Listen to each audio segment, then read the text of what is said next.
Орой мэдрэг үзэгчтэй та бүгдийн ажил үйлс өдөр бүтэмжтэй өнгөрч итгэлтэй байна. 25 дугаар суугт телевизийн дуустгаарыг хилцүүлэг энэ 7 хоногийн дугаараа өргөн барихад бэлэн болж байна. За бидний хувьд өнөөдрийн хилцүүлгээр хөдөө орон нутгаас нийслэлийг чиглэсэн шилжилт хөдөлгөөний талаар ярихаар уран зэхэж байсан боловч үүний цаана яа харахгүй Монгол улсын гендер буюу хүүсийн асуудал сөхөгдөж байна. Өөрөөр хэлэх юм бол хэдхэн жилийн өмнө орон нутагт нэг эмэгтэйд ойролцоогоор 2 эрэгтэй ноогддог байсан бол энэ тоо бол жил ирэх тусам бол нэмэгдэж байх хандлагатай гэж ярьж байгаа. За мэдээж хүний эрх хойно охид бүсгүүчүүдийн сурж боловсрох сайн сайхан зүйлийн төлөө тэмүүлж байгаа бид буруутгаж болохгүй. Энэ бол хүний эрхийн асуудал. За нөгөө талдаа хөдөө орон нутагт эрчүүд малчин нэрээр бол маш олон тоотой үлдэж байгаа учраас за гендерийн тэгш бус байдал үүсэж байна. За нийгмийн бас тэгш бус байдал ч гэсэн үүнийгээ дагаад бий болж байгаа учраас өнөөдөр Монгол улсад ер нь эрчүүд ямар нөхцөлд амьдарч байна? Эрчүүд эрхээ эдэлж чадлаж байна уу? За мөн эрчүүдийн талаар та бид бүгд яг дотроо боддог мөртлөө олонд бас ил гаргаж ярьдаггүй нэр бүхий сэдвүүдийн хооронд ярилцъя гэж бодсон юм аа.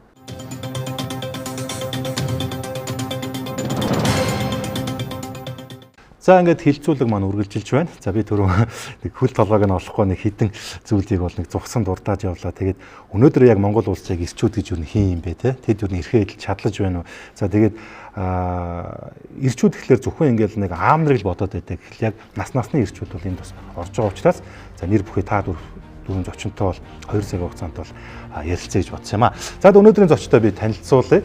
За манай өнөөдрийн зочноор за эрчүүдийн ЦЭПУ эмнэлгийн эмч Ариун Баяр. За ирсэн байна. Сэдэн ишийн Ариун Баяр. Эрчүүдийн ЦЭПУ эмнэлгийн эмч. За мөн олон улсын Улаанбаатарын их сургуулийн танхимын эрхлэгч за гэр бүл судлаач доктор Оюун Эрдэнэ. За ирсэн байна. Болдуу хаан Оюун Эрдэнэ. Олон улсын Улаанбаатарын их сургуулийн гэр бүл сэтгэл судлалын танхимын эрхлэгч доктор. За мөн төрийн байгууллагын төлөөлөлд за гендерийн үндэсний хорооны за гендерийн дүн шинжилгээ за мэдээлэл судалгааны хилцээний дарга Буйна. За ирсэн байна. Очир хүүгийн Буйна. Гендерийн үндэсний хорооны гендерийн дүн шинжилгээ мэдээлэл судалгааны хилцээний дарга. За мөн сүүлийн үеэс манай захин орчинд Харьяа Дуян нэрээр бас олонний танил болцоход байгаа. За мөн монголчуудын бас үндэсний этикийн талаар нэлээд сонирхолтой байр суурийг илэрхийлдэг. За нийгмийн судлаач, нийгмийн сэтгэл зүйч Уянга ирсэн байна. Ганц цогийн Уянга. Нийгэм судлаач, нийгмийн сэтгэл зүйч.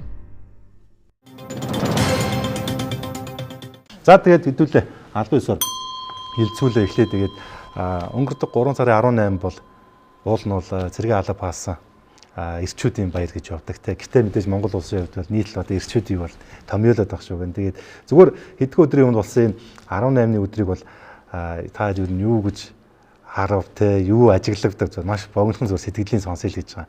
За эрэгтэй учраас Ариун Баяраас эхлэе. За тэгэхээр яг хэвээр 3 сарын 18-ыг биднээс урд нэг ер нь нэлийн өргөн дэлгэр тэмдэглэдэг байсан шүү дээ тийм. Жишээлх юм бол одоо ингэдэг байхгүй юу? Нөгөө 18 тохиолдолд ирэнгүүт чинь нөгөө маан дээр ирж сурвалжлага авдаг. Тэгээд зургтайхан сэтгүүлчтэй айгүй их орж ирдэг гэсэн юм. 10 мараар ирдэг гэсэн. Энүүд бол болохоор ч юм бол ерөөхдөө илт цөөрцөн явж байна. Ягаад? Тэнгүүт нь орж ирэнгүүт нь би асууж байгаа юм чинь эрчүүд модноос гарчуудаа гэдэг. Тэгэхээр нэг 3 сарын 18 дээр бас нэг хэлэх зүйл байдаг юм. За.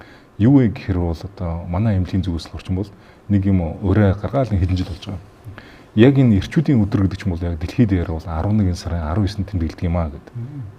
Тэгээ манай эмнэлгийн зүгээс бол одоо эмнэлэг дээр бол 11 сарын 19-нд эрчүүдийн өдөрлөг гэж зохион байгуулад эрчүүдээр тодорхой хэмжээний одоо үнгүй үзлэг эдийн засгийг хямдруулах гэж байх юм бол. Тэгээ тэрнийхээ одоо жил болгон ингээд уламжлал болгоод хүмүүст хүрэх гээд байгаа байхгүй юу. Монголоос бусад оронд бол 11 сарын 19-нийг бол эрчүүдийн өдөр гэж тэмдэглээд эрчүүдэд зориулсан үйл ажиллагаа зохиогоод байдаг. Манай дээр болохоор ч бол 3 сарын 18 яг зэр зэвсэгт хүчний өдөр. Өөрөөр тэр эрчүүдтэй холбоотой биш байхгүй юу. Тэгснээр тэрний урталт нэг эр гэдэг үг ороод таславчжээ бас. За. Доктор Оюун Эрдэнэ. За ер нь бол аливаа баярыг тэмдэглэх нь нийгмийн сэтгэл зүйд хамт олон гэр бүлийн уур амьсгалд бол ер нь эерэг өөрчлөлтийг авчирдаг. Ер нь баяр тэмдэглэх нь бол амьдралын сайн сайхныг мэдэрдэг учраас ер нь одоо тийм муу зүйл бол биш. Тэр утгаараа бол 3 сарын 18-ныг бол би одоо бүх эрчүүдээрээ тэмдэглэхийг бол дэмжиж байгаа юм. Дэмжиж байна гэдэг би бас сайхан 18 дөхөөд ирэх үед нь бас нүүр номдо бичсэн л дээ. Юу гэж бичсэн бэ гэхээр Ер нь над жаргал мэдрэн харилцаа сайжрна. Ирчүүдэд тэр болгон баяр олддог учраас нийтээрээ тэмдэглэх нь буруу биш. Гол нь бол зөв тэмдэглээрээ гэд. За яагаад зэвсэг түвшний баярыг ирчүүд өмчлөөд авч байгаа гэхээр тэдэнд зориулагдсан баяр байхгүй байгаа учраас л тэр байхгүй юу. 10 жилийн хүүхдүүд хүртэл октод нь хүүгүүдэд баярлуулад хөөрх ингэ яваад байгаа. Тэгэхээр манай улс нөгөө одоо үндэсний тэмдэглэл баярын өдрүүдэд ирчүүдэд зориулсан баяр байдаг учраас тэд нар чинь бас онцгойлон өөрсдөд нь зориулсан баяртай баймар байна шүү дээ, тийм үү? Тухайлж бас баярламаар байна шүү дээ ирчүүд. Тийм учраас нөгөө цэргийн баярыг жижигээс аваад том болтол ингээ өмчлөөд авчиж байгаа байхгүй юу? Тийм. Тэгэхээр би бол одоо нэгэнт ингээд хөвшөд тогтцсон юм чи энийг бол ингээд ирчүүдийн баяр болгоо тэмдэглээд явахд бол буруудах зүйл байхгүй гэж бодож байгаа. За сая 3 сарын 18-ны хувьд бол жоохон тийм даруухан дуу байх шиг байсан. За хэлсэн дараа гойно. За ямар ч байсан эрэгтэйчүүдийн баяр бас 8 сарын 8-нд наавдын баярыг тэмдэглэдэг. Байдаг бас тийм. Тэгээ яг хуу ямар нэгэн байдлаар эрэгтэйчүүд хүүгүүдэд баярлуулах юм баярыг бид нар бас олоод тэмдэглээд байгаа. Гэтэ яг 3 сарын энэ 18-ны өдөр бол бид нар гол нь нөгөө эрт цэргийн баяр гэдэг утгаараа за эх орноо хамгаалахад бид нар 50 цагт одоо ингэ байсан ч гэсэн дайн байлдааны үед бол бид нар дандаа бэлэн байхын ирчүүдэд хүндэтгээд ийм хүндэтгэлийн баяр хэлбэрээр тэмдэглэдэг. Байгууллагууд бол бас тодорхой хэмжээгээр тэмдэглэсэн. За судлаач уу. Асуулт нь өөрөө 3 сарын 18-ны жишээл түүх нь өөрөө юу юм бэ гэхээр бидний тэмдэглэлт өдөр муу юм уу гэдэг талаас нь яг жишээл яг бид нэр хизээч хинж хараагүй байгаа нь асуудал байгаа даа. Яг тийм. Зөв юм уу буруу юм гэдэг талаас нь хинж хараагүй. Зөвхөн хэлсэн шүү дээ 11 сарын 19 байна, 8 сарын 18 гэдэг өдөр нь. Яг 3 сарын 18 гэдэг чинь яг үнэндээ бидний тэмдэглэлт ой биш байхгүй. Тэгэхээр бид нэр утга учир нь магадгүй ингээд наалтахгүй байгаа болохоор хүмүүс бас тэмдэглэхгүй байгаа боломжтой байхгүй тий. За ингээ нөхдөө ямар ч үсэн би ойлголоо.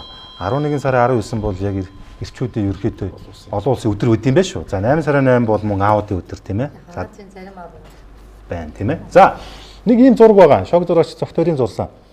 Тэгээд энэ зурагнаас их юм харагдана л та. Одоо би одоо юу гэдгийг нэг хүүсийн хооронд нэг тэмцэл хэрүүл үүсгэж байгаа юм биш. Гэхдээ яг нэг Монголд нэг ер нь л нэг өв уламжилт гэх юм одоо ч гэсэн бас нэг амь бүхтэй байгаад байгаа зарим зүйл. Гэхдээ яг хуу орчин цагийн гэр бүлүүд бас энэ дээр бас нэг сэхэрл аваад бас нэг охин хүү гэж ялгалгүйгээр ингээд бас нэг боловсрол олох гэдэг юм уу бас энэ зүтгүүлж л байгаа. Гэхдээ яг энэ зүйл бол хөдөө орон нутагт их байна л да ариун байр юм чи зүгээр. Та зүгээр яг би танаас юу гэж асуух гэдэг нь гэхлээр яг энэ зурган дээр өгүүлж байгаа энэ өгүүл хэмжээг ер нь хизээ Монгол улс төр нь байхгүй болох бол өөрөөр хэлэх юм бол октод нэг жоохон ингээд хөлөө олцохог те нэг соёлын мөр хөөчхөг за хүүнэр бол болно шүү дээ угаасаа энэ гэрээ одоо ингээд удам залгаад үлдэн эр хүн чинь нэг амьдралд бас нэг хөлөө олчихно гэсэн нэг тийм үзэл яваад байна л та. Энэ дээр тавар бодлоо. Гэхдээ энэ хэдэж алга болохгүй шүү дээ. Яагаад? Яагаад бол эн чинь эр хүний өөрөх нь байгалийн бодгол нь угаасаа юм баггүй юу? Одоо ч хүн болгон мэдтэй. Нэг хөвгүүд ээжтэй ам байгаад байдаг. Охтууд аавдаа ам байгаад байдаг. Тэр нэг эсрэг хүсрүүг ханаад байна шүү дээ. Тэгэхээр аауд нь мэдээж охтуудаа л одоо хайрладгаар мэдээж ингээд үсгээ явчихна. Хөвгүүдийг ерөөхдөө бол дээшээ гарах хэрэгтэй хүн угаасаа ээж нь баггүй юу? Ээж нэр хүчрэх ухаантай гэж хөвгүүдэд дээшээ авч байна. Аауд бол угаасаа байгалийн бодгалаар бол ерөөсөл охтуудаар нэг номер тавина. Хөвгүүдийг бол ширүүн гараар усгана. Ерөөсөл энэ чинь байгалийн хуулиар ерөөсөл угаасаа ийм ингэж ханддаг. Тэр энэ бол ерөөсөө хэзээ ч өөрчлөгдөхгүй. За таны бодлоор миний хувьд бол энэ нөгөө нүүдэлчдийн одоо эрт дээр үеэсээ эрэгтэй эмэгтэй одоо хүүхдүүдтэй хандаж ирсэн уламжлалт хандлагатай холбоотой. За нүүдэлчд бол ихэнхдээ дайнд тулаан хийдэг. Байгаль цагуурын хатуу ширүүн нөхцөлд нүүдэлж амьдардаг, анги өрөө хийж хоол хүнсээ цуглуулдаг учраас эр хүүсдэнгүүгээр нүүдэлчд оршин тогтнох бол ямарч боломжгүй. Тийм учраас эрэгтэй хүүхдийг багаас нь бол маш их зоригтой, хүчтэй, төсвөртэй, төвчээртэй болгож өсгөн хүмүүжүүлдэг байсан. Тэр утгаараа бол нөгөө уламжлалт ясанд бол нөгөө 3 хүү 5 хүү төрүүлсэн бол тэгэд одоо дархан бэрэнэ тэрэ гэдэг ингээд ерөнхийдөө бол нүүдэлчд өөрөө эр хүүснийг илүү хүчтэй гэж одоо хүлээн зөвшөөрч хүчтэй болгохын төлөө ингээд бүхэл одоо хүмүүжлийн арга барил бол чиглэдэг байжээ. За тэгэхээр угаасаа нүүдэлчдийн хувьд бол эр хүүсд нь бол угаасаа хүчтэй гэдэг ойлголт ингээд угаасаа сэтгэлгээнд нь уламжлалт сэтгэлгээнд нь байдаг байна шүү дээ. Тэгэхээр хөвгүүд яах вэ гэдэг нь хөвгүүдэд доош нь хийж байгаа биш байхгүй юу? Өөрөө ялгуурлаж байгаа биш. Хөвгүүд угаасаа л хүчтэй. Монголд угаасаа л эр хүн хүчтэй юм чинь тэд боловсралтай боловсралгүй амьдрч чадна. Хүчтэй учраас гэдэг энэ үзэл хандлагаараа хөвгүүд яах вэ? Охтууд сул дорой хүүс учраас эмэгтэйчүүд сул дорой учраас тэднийг боловсралтай болгочвол одоо боловсралтай болсон эмэгтэй бол одоо хүчтэй болно гэдэг энэ уламжлалт үзэл хандлагаар бол хандаж ирсэн. Энэ байдал нь эцэстээ нөгөө боловсролын хит ялгааг бий болгоод боловсрал ялгаатай болохоор чи нийгмийн байр суурийн ялгаа гарна. Дээрээс нь орлогын ялгаа гарна. Нийгмийн нэр хүндийн өөрөөр хэлбэл нийгмийн орчин үеийн нүүдлийн биш суурин амьдралын хэм маягт шилжиж эхлэхээр статусын ялгааг бий болгочих жоохоо. Тэгээ статусаа дагаад орлогын ялгаа бий болоод энэ нэргээд нөгөө хөвгүүдийг хүчтэй гэж найдаж байсан хөвгүүдийг хүчгүй сул дорой болгох шалтгаан болж байгаа. Та юу гэж харж байна? Ер нь бол нийгэм соёлын өөрчлөлттэй холбоотой энэ ойлголт хандлагаа өөрчлөх л ёстой. Бид нар нөгөө хуучин тийм хэвшмэл юм хаяал аль болох одоо нийгэмтэйгээ зохицоол олон улсад ямар байна. Одоо бид нар суурин одоо иргэншил байж тээ нүүдэлчин биш болсон учраас. Тэгэхээр яг тэр юмдаа зохицоод хүн болгонд өөрлөл гэдэг бодлого бол тийм нарийн мэдрэмжтэй бүх хүнд чиглэсэн хэнийг ч архитуулахгүй гэдэг одоо олон улсын дэлхийн түвшинд тавьсан үрээ байгаа шүү дээ. Тэгэхээр тэр чиглэлтэй л илүү бид нарыг анхаарахыг зорж байгаа ер нь бол төрийн бодлогын хувьд бол. За та энэ зургийг уншиж болох уу? Өөрөө болно. Яг энэ дүрслэл нь өөрөө орчин үеийн дүрслэл байгаа байхгүй юу? Орчин үеийн дахин дүрслэл явагдчих. Тэгээд түрүүн яг энэ уламжлалт талаасаа бодох юм бол бид нэр жишээл яг ир имэ гэж хуваадаг байсан юм уу гэхээр бид нэр яг ир им болгож хуваадаг байсан нь яг үндсэн үүргийнх нь одоо жишээл бүр яг ингээд эмэгтэйчүүд бол одоо нийтийн орон зайд биш түрүүний хэлсэнчлэн нөгөө гэр дотор байдаг гэдэг ч юм аа эрчүүд болохоор угаасаа зоригтой байх хэрэгтэй гэдэг нийтийн орон зайд оролцох хэрэгтэй гэсэн ойлголт бол орчин үеийн ойлголт байхгүй. За би ингээд 9-р зууны үеийн монголчуудыг дүрсэлсэн дааны тухай ингээд ном уншихаар тэрүүн дээр юу гарч ирдэг вэ гэхээр эднэр ингээд ир имээрээ холдсон бүлгээр яваад идэг гэдэг байхгүй. Тэгээд цэргүүдийг нэрж байгаа байхгүй. 13-р зууны үеийн дахин дүрслэл нь бас ямар явагддаг вэ гэхээр ир имээрээ холилдсон арвтыг ярьж эхэлдэг байхгүй. Энэ зураг өөрөө яг юу дүрслээд байгаа юм бэ гэх юм бол орчин үеийн эмэгтэй хүн бол арай сул дорой хүүстэй, эрчүүд нь бол ингээл нэг том ан гөрөө хийдэг гэдэг нэг тийм амар популяр ойлголт яваад байдаг шүү дээ. Ан хийгээл нэг том ингээл ан олж ирээл тэнгуүтээ эмэгтэйгээ хооллох гэдэг нөгөөдг нь амар сул дорой гэдэг ч юм утгаар тэр хүний толгоонд нь тийм өгдөл байгаа болохоор тэр сул дорой хүүсээ боловсрал эзэмшүүлчих юм бол амьдрнаа. Нөгөөд бол угаасаа хүчтэй болохоор амьдрчнаа гэд нэг тийм хоёр хүмүүсгц байгаа байхгүй. За энэ зургаас та дөрөв их сонин бас юм миний баг хараагүй юм ярьж байна л та. За тэгээд би яг яагаад ингэж яваад байна гэхээр энэ яг зүгээр нэг нийтлэл шүү зүгээр яг иймэрхүү нийтлэл маш олон байгаа. Өөрөөр хэлэх юм бол ингэж хөвгүүд 2-дугаарт гэсэн нэг юм яваалаа юм л та. Тэгээд энэ маань одоо жишээ нь энэ хөдөө орон нутагт ажиглагдаж байна. Яагаад гэвэл нөгөө шижилт хөдөлгөөн 1990-ад оноос хойш одоо огцон нэмэгдсэн те. За мэдээж одоо тэнд 100 турхамж байдаг юм уу? Маш олон юм шалтгаалж байгаа те. Гэхдээ одоо би сая нэг сүүлд нэг баримт харсан чинь өнгөрч 2024 онд хэдэн мянган гээ одоо нэг юм гэр бүл надад салах өргөдлөө өгсөн л байна л да. Тэнгүү тэн дээр нэг яригдсан зүйл нь хэр жил ирэх тусам ялангуяа коронавигоос хойш ингээд энэ гэр бүл салтын тоо хэмжээ ингээд нэмэгдэж байгаа гэсэн нэг тийм график үзүүлэлт явж исэн.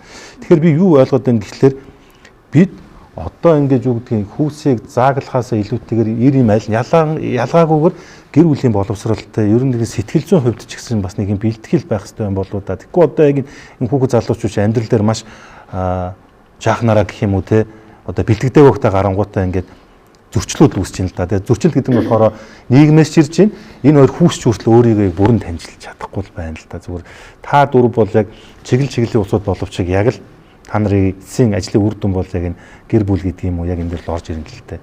Яах вэ зүгээр энийг сэтгэлгээний хувьд гэх юм уу төлөвшил гэх үнийг бидүүлээ яаж өөрчлөх вэ? Хөвгүүд 2-дугаарт гэдэг байгаагүй. Тэ. За ер нь яг манай улсын хувьд нийгмийн харилцаа, нийгмийн сэтгэл зүйд одоо докторгүй байдал ч юм уу, хямрал ч юм уу, үзэл хандлага үнд цэвлийн нэлээд тийм гажууд л бол байгаа шүү дээ. Тэгээ энэ нь юу вэ гэхээр нөгөө за манжийн дараллаас гараад одоо юу гэдгийг 200 гаруй жил манжийн даралт байхад бол монголчууд бол оюун сэтгэлгээний хувьд бол бас нэлээд хүнд байсан үнэн шүү дээ. За тэгээд соёл ёс уламжлал үнд цэвлийн хувьд бол нэлээд алдсан тийм ээ. Одоо шашин итгэл үнэмшлээс эхлээд. За ингээд 200 гаруй жилийн дараах дараллаасаа гараад дахиад одоо тусгаар тогтносон Монгол улс одоо хөгжиж эхэлсэн боловч энэ бол социалист үзэл суртал буюу нийгмийн үнд зүйл гэдэг юм нь өөрөө цаанаас нэгэн тогтоогд өгчихсөн учраас тухайн хувь хүмүүсийн хувьд сэтгэлгээний хувьд одоо эрен хайх, өөрийгөө олох тий нийгмийн чиг баримжаагаа олох, өрсөлдөх чадвараа хөгжүүлэх гэдэг юм уу. Иймэрхүү зүйлүүд бол мэдээж сул дараа хөгжинэ. За ингээд явж байтал яасан бэ гэтэл нийгэм дахиад шилжсэн. Дахиад шилжингүүт хуучин нийгмийн үнд зүйл хэлбэршин тогтож одоо шинэ нийгмийн үнд зүйл нь хэлбэршин тогтож чадаагүй. Хуучин нийгмийн үнд зүйл нь утгаа алдаад эхлэнгүүт нөгөө бүх зүйлийг одоо нам засаг төрийн бодлого шийдвэрээр шийдүүлж исэн хүмүүс чинь өөрийн гэсэн итгэл үнэмшил үнд зүйл амьдралын чиг баримжаагаа олж чадахгүй ингээд яасан хүл алдчихсан. Тэгэхээр нөгөө яг энэ анон байдал бол ингээд 30 гаруй жил үргэлжилсэнтэй холбоотой энэ асуудал гарч ирсэн гэж би хэлэх гээд байна. Тэгээ энд өөрөөр хэлбэл нийгэмд хэн байх вэ гэдэг учраа олох байсан. Эрэгтэй, эмэгтэй, нэмэгтэй, төрн төр, иргэн нэр 100% төрд найдажсэн хүмүүс 50% оролцоотой амьдралаа авч явах хэрэгтэй гэдгийг ойлгохгүй бүх зүйл төрөө буруутгаад эхэлсэн. За эндээс эхлээд асуудал бол үүссэн. Тэгэхээр одоо энэ эрэгтэйчүүдэд тулгамдж байгаа асуудал маань өнөөдрийн тулгамдж байгаа асуудал маань бол ерөнхийдөө нийгмийн асуудлаас улбаатай л одоо асуудал гэж хэлэх гээд байна. Тийм нийгмийн асуудал. Энэ зүгээр би харуулж байгаа шүү зүгээр. Энэ бараг 10 насны зөрүүтэй байна л да эрэгтэй эмэгтэйчүүд дундаж наслал Монголд. Тэгээ та нэг юу гэж боддог вэ? Яагаад ийм зөрүүтэй байна? Би нэг 2-3 жилиг бол бас ойлгох гээд байгаа байхгүй. 10 гэдэг чинь ч бараг хүний амьдралын нэг үе явцсан байхгүй. Яагаад ийм зөрүүтэй байна? Дундаж наслалт. Би болохоор ч юм бол нэг альва эмиг нэг тийм биологийн талаас нь хүмүүс тайлбарлах гэж оролдог тийм. За нэгдүгээрт ерөөхдөө бол одоо энэ чинь эрэгтэй хүний өөрхөн үүрэг, характер, зан чанар, инстинктэд хамааралтай. Жишээлх юм бол одоо эрэгтэй хүнийг хүүхдээ хараад тэгээ үүрэндээ ингээ байж гэх юм бол тэр зөхгүй үүрэг байхгүй. Одоо нөгөө жишээл нэг эмэгчин ч онвол үүрэндээ бэлтэргээ манаа байж хэвээр. Эрэгчин ч гараад тэгээ гинэх хэвээр хамгаалах хэвээр. Угаасаа үүргийн хойрол байгаль дээр юм байна. Тэгэхээр ерөөхдөө бол биднээс ерөөхдөө бол тэр байгалийн хуулийг зөрчсөн юм хийхээр л буруутаад байдаг. Тэгэхээр эрэгтэй хүний үүрэг угаасаа л дайн тулгаанд орох, гэр бүлээ хамгаалах, тэгээ мөнгө олох, ажил хийх тэр гол үүрэгтэй. Тэгээд тэр маань угаасаа дандаа хүн салбарууд байдаг. Жишээл одоо эрчүүдийн маань ажиллаж байгаа гол салбарууд байна шүү дээ. Уул уурхайн салбар, цэрэг зэвсэг гэх тэ барилга бүгд эрчүүд очиж ажилладаг. Дандаа эрүүл мэндэд айгу эрсдэлтэй ажлууд ер нь хийдэг. Тэгээд одоо нөгөө үйлдвэрийн ослууд гэж үүж шүү дээ. Тэгэхээр манай монголчууд 4000 хэдэн зуун осол гаргасны 4000 хэдэн эрэгтэйчүүд байлаа гэж байна шүү дээ. 4000 хүн үйлдвэрийн ослоос болж өгч явах тэрний эрчүүд 100 хүн эмэгтэй байхгүй. Тэгэхээр угаасаа нөгөө эрчүүд маань дандаа эрсдэлтэй юм руу орж амиа үрждэг. Дайн боллоо гэсэн хамгийн дөрөв л эрчүүдийг л авч явна тийм ээ. Тэгээд ерөөхдөө бол одоо энэ байдлаас болоод ч бол ингээд гудамжны зодон зохион одоо гэмт хэрэг боллоо. Мэдээж эрчүүд тэрэн дээр л амиа өгчөд идэг. Тэгэхээр ерөөхдөө бол тэр нэг өөрсдийнх нь энэ зан характер өөрсдийнх нь амиа өрхөд ер нь нөлөөлчөд идэг. Тэгэхээр иймэрхүү одоо зөрүү гарахад бол ерөөхдөө нэг гайхаад тахт ер нь бол зүйл биш л дээ.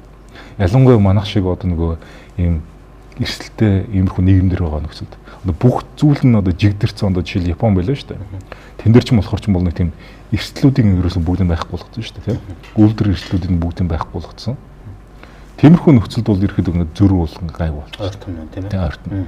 Манайх шиг энэ эрсдэлтэй ажил их байдаг газар бол тэгэл мэдээж зөрүүх гараад ирнэ. За эндээс нэг улбалж гарч байгаа юм л да. Та наасаа харсан уу юу? Дэвтгүүрийн хууль яригадаад байгаа. Тэрэн дээр дэвтгүүр авч байгаа хоёр одоо иргэний аль нэг нь одоо ингээд нас орсон тохиолдолд нөгөөдг нь дэвтгүүрийг нь өвлөнө. Гэхдээ нийт дэвтгүүрийг нь 20% гэсэн баг шүү те. Нэг юм явж байгаа. Би тэгээ сүүлдээ баг төр зас маань баг аргаа барж байгаа болоо та гэд бас нэг статистик ярихад за 3 эрэгтэй дутмын нэг нь одоо 60 нас хүрэхгүйгээр ингээд одоо өөд болдгоо гэсэн нэг тийм судалгаа явж илээ л те. Тэгэхээр энэ нөгөө нэг яг хүн амаар аваад үзэх юм бол одоо та нар ажигладаг л бах те. Одоо нэг бусдын ингээд нэг өөрөө юм хамаацаад очихоор ингээд нэг үр ачаа харж байгаа ингээд нэг эмээнэр гарахаар ингээд хажууд нь хөвгшин байдгүй те. Очоод өгцөн те. Энэ яг л юм яваад байна л та зүгээр. Та нэг юу гэж хардیں۔ За дундаж наслал гэдэг чинь өөрөө нөгөө статистикийнхаа үзүүлэлтээр төрснөөс хойш амьд байх одоо боломжит хугацааг тооцоолж төсөөлж байгаа юм шүү дээ. 60 нас одоо хүртлээр эрүүл аж төрөөд амьдарсан эрэгтэй хүн бол цаашаа хитч наслах боломжтой байна. Тэгэхээр тийм бас хит сөргөөр бас харахгүй байгаа. Сүүлийн жилүүдэд бол бас дундаж наслалтын зөрүү буурж байна. Одоо зарим аймагуудад бол 2.5, зарим аймагт бол 0.5 ч гэдэг юм ингээд багаар өсөж байгаа. Магадгүй алсын араа хойртой бид нар төрийн бодлогынхоо түвшинд энэ асуудлыг бас тавьчихсан наслалтыг нэмэгдүүлэх тэр дундаа эрэгтэйчүүдийн эрүүл мэндийг хамгаалах чиглэл богино хугацааны тусгай арга хэмжээ аваад бид нар явж байгаа. За энд бол бас нөлөөлж байгаа гэж бодож байгаа. Эрэгтэйчүүдийн эмнэлгүүд, кабинетууд бий болж байна. Нөлөөллийн ажлууд их хийгдэж байна. Бас эрэгтэйчүүд эмнэлэгт хандлт бол бас нэмэгдэж байгаа гэсэн сайн дүр зураг байгаа. Тэгэхээр нөгөө ажил мэргэжлийн онцлогтой холбоотойгоор түрүүн хэмжилсэн нөгөө хүнд салбарт илүү эрэгтэйчүүд орж ажиллаж гин гэдэг нь өөрөө төрийн бодлогоор зохицуулах боломжтой асуудал байхгүй. Тэгэхээр нөгөө ажил хөдөлмөрт ижил цалин хүс олох агуулгаараа төрийн бодлого маань явж чадах юм бол салбарын тэр цалингийн зөв рүү байхгүй болоод ирэх цагт бол яг эрэгтэй эмэгтэй хүмүүсийн бас осол гэмтлээс болж байгаа ч гэдэм үү те өөр бусад цалин хөлсний илүүтэйг харж эрэгтэйчүүд илүү хүнд салбар руу орж ийн. Тэр байдал ч гэсэндээ сонголтын үед бас өөрчлөгдөх боломжтой. Ялангуяа нийгмийн салбарт ажиллаж байгаа эрэгтэй хүмүүс их гоё эрүүл саруул ялангуяа бүр академик төвшөнд ажиллаж байгаа эрэгтэй сургуулийн эрэгтэй профессорууд маш өндөр наслдаг. Тэгэхээр тэр мэрийг ингээд бодох юм бол ажил мэргэжлийн хувьд бид нар энийг бас бодлогоор зохицуулах хэрэгтэй л гэж төрийн хүний хувьд бодож. За судлаач би бас бодоод байна л да нөгөө 13 дугаар зуун ч юм 20 дугаар зуун гэх юм бол монголчуудын дундад наст бол нэмэгдсэн тий. Би яг тэгж ярьж байгаа юм бол дээр үеийн түүхийг харахад бол тэр хаад тайзнаас чих богино насалдаг тий. За тэр хаан ширэмдлөө тайн дулаанч байдаг л баг. 20 дугаар зуунд ч гэсэн бас ингээл харахад бол бидний нөгөө өвөө эмээ тэдний дээш үеийнхэн бол бас л ингээ харахад нэг 50-60 тий. Ер нь даал хүрсэн хүн бол их өндөр настад ордог байлаа шүү дээ. Одоо л харьцангуйс наслал нэмэгдсэн ч гэсэн эрчүүд нь ингээд нөгөө эмгтээжсэн ингээд баг байгаад тахлаар нөгөө биелвсэн эмгтээ гэдэг те одоо ингээд хүн чинь бас хантайгаа бас нэг он удаан жил хамт баймаар байдаг. Гэтэл яалч вэ ингээд нөгөө насны зүрх сая бараа 10 гэж харагдахаар нь л жоохон дотроо эрчүүдээ жоохон нөгөө өмөрч харамсал яваад байгаа юм л да. Тэгэхээр саяны тоо бол зүгээр яг нэг тоо байхгүй. Тэнгүүд тэр тоог хүмүүс яаж төсөөлж ин гэдэг чинь айгүй сонирн байгаа байхгүй тий. Тэр хүн хизээ нас урсан гэдгийг тоцох байхгүй. Магадгүй ингээ бүр гэрлэхээс өмнө ч юм 5 настай нас урсан эрэгтэй хүүхдтэй байх боломжтой шүү дээ, тий. Тэр тоо энэ дотор ч орж байгаа байхгүй. Тийм байна тий. Тэгээд за түрүүн ярьсан шүү дээ биолог гэж ярьсан. Биолог аюул чухал нөлөөтэй. Эрэгтэй хүүхдийн хөгжил охтуудын хөгжлөс шал ондоо яагаад тэгэхээр тэд нар ингээд бүр ингээд тестостерон гэж ярьдаг шүү дээ. Тэр нь эрч хүч нь бүр буцалж яадаг охтуудын хажууд тий. За тэгэнгүүтээ одоо криминолог талаас нийгмийн сэтгэл зүйн криминолог талаас хамгийн их эрсдэлд орж нас бардаг бүлэг нь өөрөө 18-аас 21 насны эрэгтэй бүлэг байдаг. Тэгээ айгүй сонин нь ингээд бид нар яг хөвшмөл ингээд мэдэрт ирж байгаа мэдээллээр одоо жишээлбэл гендерийн хүчирхийлэл эднэргээл ярихангууд чинь нөгөө эрэгтэй нэмэгтэйг хүчирхийлээд байгаа юм шигээр ойлгохдаг болсон. Яг криминологийн датаг нь харах юм бол эрэгтэй хүн эрэгтэйгээ хүчирхийлээд байдаг. Хамгийн их хүчирхийлэл үлддэг бүлэг нь эрэгтэй, хамгийн их хохирогч болдог нь эрэгтэй бүлэг байдаг. Биднэрт өгдөг ойлголт болохоор гендер ярьж байгаа болохоор гэр бүлийн харилцаанд аль нь хохирогч болоод байна вэ гэдэг ярьжингууд нь эрчүүд нь эмэгтэйгээ хүчирхийлээд иддэг гэдэг л юм яриад эхэлдэг байхгүй. Тэрний цаанд бидний ярихгүй байгаа аюу том дата юу байдаг вэ гэхээр эрэгтэй хүмүүс эрэгтэйгээ хүчирхийлээд иддэг нэг аюу тийм том үзүүлэлт байгаа гэдэг. Тэр нь криминолог талаасаа харангууд чинь 18-аас 20 насны хооронд эрэгтэй хүмүүс хамгийн их амь насаа алддаг тийм тоо байгаад байдаг.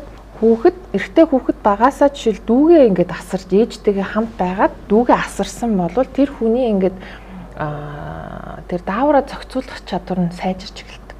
Хүүхдээ ингээд дуу хоолойнд мэдрэх чадвар нь нэмэгддэг байхгүй. Тэгэнгүүтээ ямар нэгэн тийм хурцдмал тийм конфликт үүслэе гэж бодоход тэрийгэ даван туулах чадвар нь илүү сайжирдаг. За тэгэнгүүтээ биднэрт одоо 10 жилд яг юу явагддаг вэ гэхээр хүүхдүүдээ сургуульд оруулж гингут нь эрэгтэй эмэгтэйгээд шууд хувцаар нь ангилал хоёр ингэж уваагаал хоёр ингийн тусдан жагсаагаал хооронд нь ингэж нөгөө уусаж тоглох нөгөө бүлгээсээ бас сурах те хэрхэн зөөлөн харилцах уу хэрхэн одоо жишээл зоригтой байх уу гэдэг ч юм уу ингээд уусч би энэсээ сурдаг юм ингээ байхгүй болгочтой. Бүр ингээд институцийн төвшөнд хийгээддэг байхгүй. Тэгэнгүүт чи энэ тоонд нөлөөлөх үү мэдээж нөлөөлнө. Нөлөөлнө тийм ээ. Тий. Нэвтрүүлгийн эрийн тэтгэгч глюкоз бус.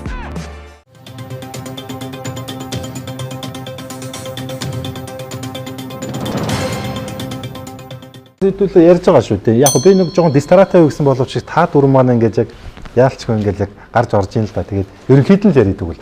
За Хүн амын 49% нь бол ингээ ирчүүд гэж байгаа. 1.7 сая гэдэг бол бага тоо биш те. Гэхдээ би одоо Монгол Улсын хүн амын тоонд их толгой иргэддэг шүү дээ. Яг 3.5 юм уу, 6 юм уу, 7 юм уу. Улаанбаатарыг харахад бол ер нь хүн багтахгүй байна л да. Одоо машин зэрэг харахаар энэ баг хотод баг энэ өнцөг хүн амаас гадна орж гарч байгаа гадаад хүмүүстэй нэлээ баг 2 сая хүн байдаг болов би бодож байгаа. Энд чинь амар буцалсан бот байгаа байхгүй. За тэгээд ялангуяа нэг эмэгтэйчүүдээс нэг хувь ч юм уу цөө юм шиг байгаа. Энд би ингээд танаас ингээд яг зөв тоон баримт ингээд харуулад ингээд явна. Би одоо яг юу асууч байна гэхлээр энэ ирчүүдийн сэтгэл зүйн одоо би асуумаар байгаа. Одоо нэг Facebook дээр нэг нэрийн нуудлын захидлагын хэдэн групп байна. За би тэнд одоо яагаад ч хэрэг дуртай ч юм орой унтаас өмнө ингээд тэгэл гүйлгээ хардیں۔ Тэнд ингээд нэрээ нууцлаад ч юм уу заримдаа өөрийнхөө аягаас бичих. Одоогоос нэг жил гарангийн өмнө хүүхнүүд төвчдөг байсан. Бараг 70-80%. Одоо бараг эсэргээрээ эрэгтэйчүүд ингээд нэрээ нууцлаа бичиж. Би тэдэн настай, би эрэгтэй юм а те. Би ингээд эхнэрээс салсан юм а хүүхд надаар байд юм а. Эсвэл ингээд би нэг юм сэтгэл зүйн ч юм асуудалтай байна гэд. Тэгээд би өөрөө баг сэтгэл зүйн хувьд асуудалтай мөртлөө тэдний миг уншингууд би амар хямардаг байхгүй шүү. Нойр гөрөхгүй те. Өглөө ингээд явж байхдаа хүртэл ингээд баг тэрийг баг ингээд мартаж ин тэр те. Тэрний өмнөөс би шаналаач ах шиг те. Ягаад ирчүүд ингээд нэг ийм юутай болчихоо юм чи. Бүгд ингэж асууж байгаа шүү. Энэ сэтгэл зүйн траума гэх юм одоо яг судлаач үн үеийг нь юу гин те. Нэг юм өвчин гэд хэцүү те. Имгэг гэх юм. Яагаад тийм болчихоо? Та нар надад нэг хариулаач. Ярих хэрэгтэй байгаа юм шүү.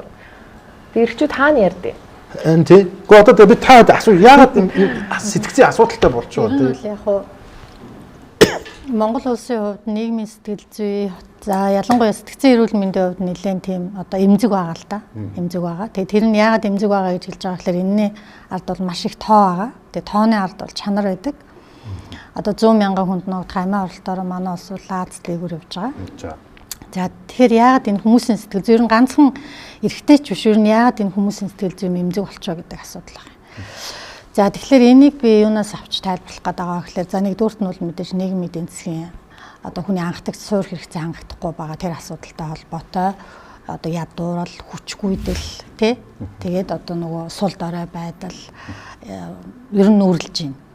Нэгдүгээрт. За хоёрдугаарт нь юу гэхээр сүүлийн 10 жил Монгол улсад гэр бүл цуцлал 4 дахин нэмэгдсэн. Одоо 4 гэр бүл тутмын нэг нь гэрэлтэй цуцлуулж байгаа. За хүний нийгмийн байр суурь одоо юу гэдгийг ажил алба тийм ээ орлого. За тэрэнд одоо хүнд цохилт болоход бол хүн тэрийг бол даваад гардаг. Харин хувийн амьдрал буюу гэр бүлд нь одоо үүссэн тэр нөхцөл байдлыг даван туулахад бол хүн маш их цаг хугацааг зарцуулахаас гадна хувь хүн сэтгэл зүйн хувьд бол маш хүнд байдалд ордог. Тийм учраас тэр нэрээ нууцлсан захиан дээр бол эр эмгүү бүгдээрээ тэр яг тэр гэр бүл хосуудын хооронд харилцааны асуудлыг бичиж байгаа байхгүй юу. Тэгэхээр нөгөө өөрөө чи асуугаад байгаа энэ хүмүүсийн сэтгэл зүй яагаад юм болчихоо гэдэг байгаа. Хүмүүсийн хувийн амьдрал хамгийн одоо чухал амьдралын утга учир болсон гэр бүл те нөгөө сэтгэл зүйн эмзэг асуудлууд дээр бэрхшээлтэй тулгараад ахаар сэтгэл зүйн улам эмзэг болоод байгаа. Нэг талаас. Нөгөө талаас өнгөрсөн 30 жилийн одоо нийгмийн хямралын одоо хор хохирлыг өнөөдөр тэр үед байсан хүүхдүүд туулж байна. Нөгөө олноороо үйлдвэр дампуурч, нөгөө олноороо хүүхдүүдэд хаяад ганцхан 8-нд явж исэн, нөгөө боловсралтай болгож чадаагүй, нөгөө тараншинд орж исэн, нөгөө архинд орж исэн тий. Тэр хүнд үеийн 30 жилийн үр дагавар өнөөдөр бид нар амсаж байгаа байхгүй юу? Тийм учраас өнөөдрийн сэтгэл зүйн асуудлууд чинь тэрнээс улбатаа гарч ирж байгаа. Дахиад нэг 30 жилийн дараа арай одоо дээр болно. Тэгээ түрүү өөрөө нөгөө тарума гэд хэлсэн тий.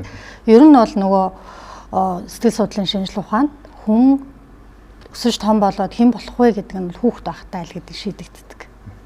Хүүхэд насанд амссан тэр одоо сэтгэл зүйн эерэг сүрэг асуудлууд нь тэр хүний насанд хүрээд нийгмийн харилцаанд оролцоод амьдрах явцдах тэр бие хүний сэтгэл зүйд нь бол нөлөөлж идэг гэсэн.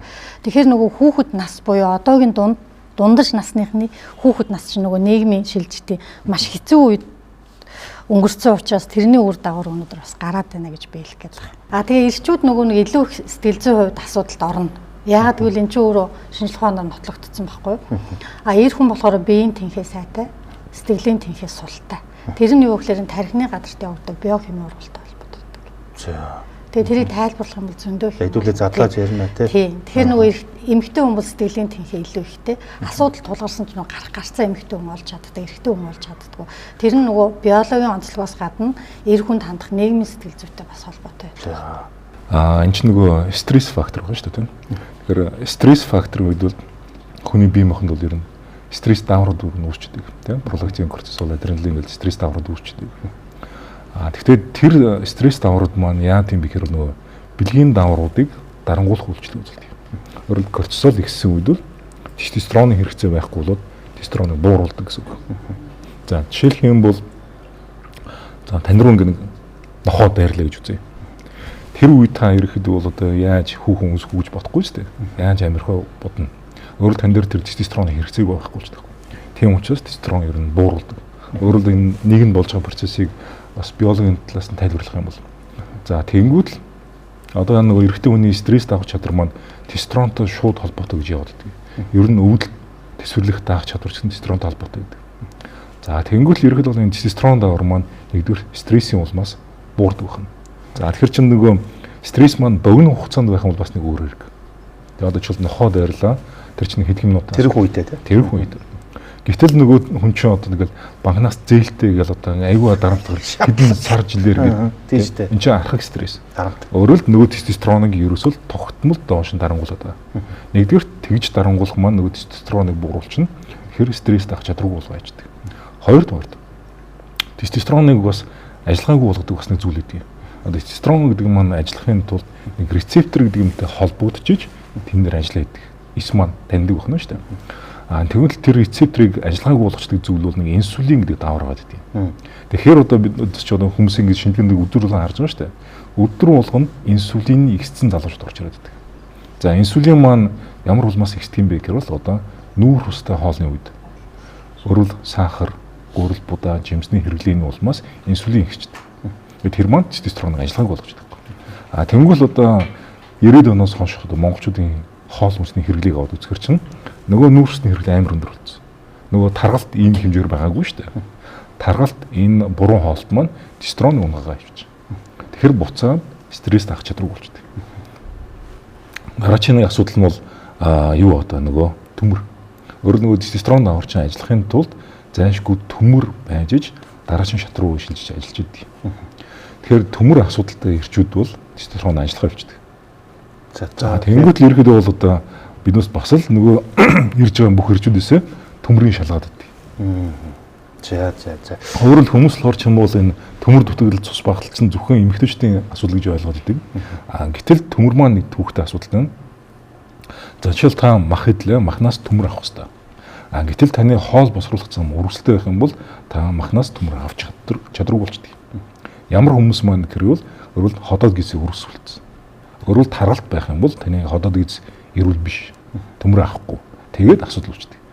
Тэгэхээр өөрөөр хэлбэл нөгөө таргалуулдаг хоол хүнс чинь нөгөө л гурил будаа хэвлийн таргалт чинь буцаад тестостерон унгаагаад тэгэхээр биднээс нөгөө стресс авах чадвар болгочдөг. За дараагийн нэг фактор нь бол D витамин.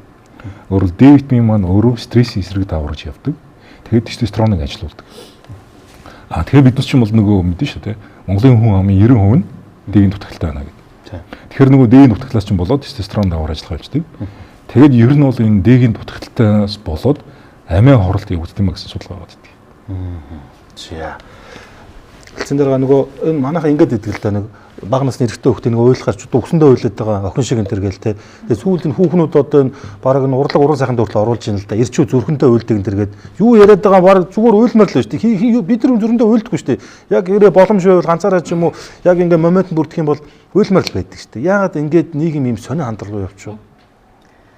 Ер нь бол нийгмээс өгж байгаа тэр хүлээлт одоо шаардлагууд л эрэгтэй хүнийг яг ийм стресс байдалд оруулж байгаа байхгүй. Тэгэхээр нөгөө тэрнтэй л бид нар төрийн бодлогын хэмжээнд гендер бол угаасаа төрийн бодлогоор зохицуулагддаг асуудал.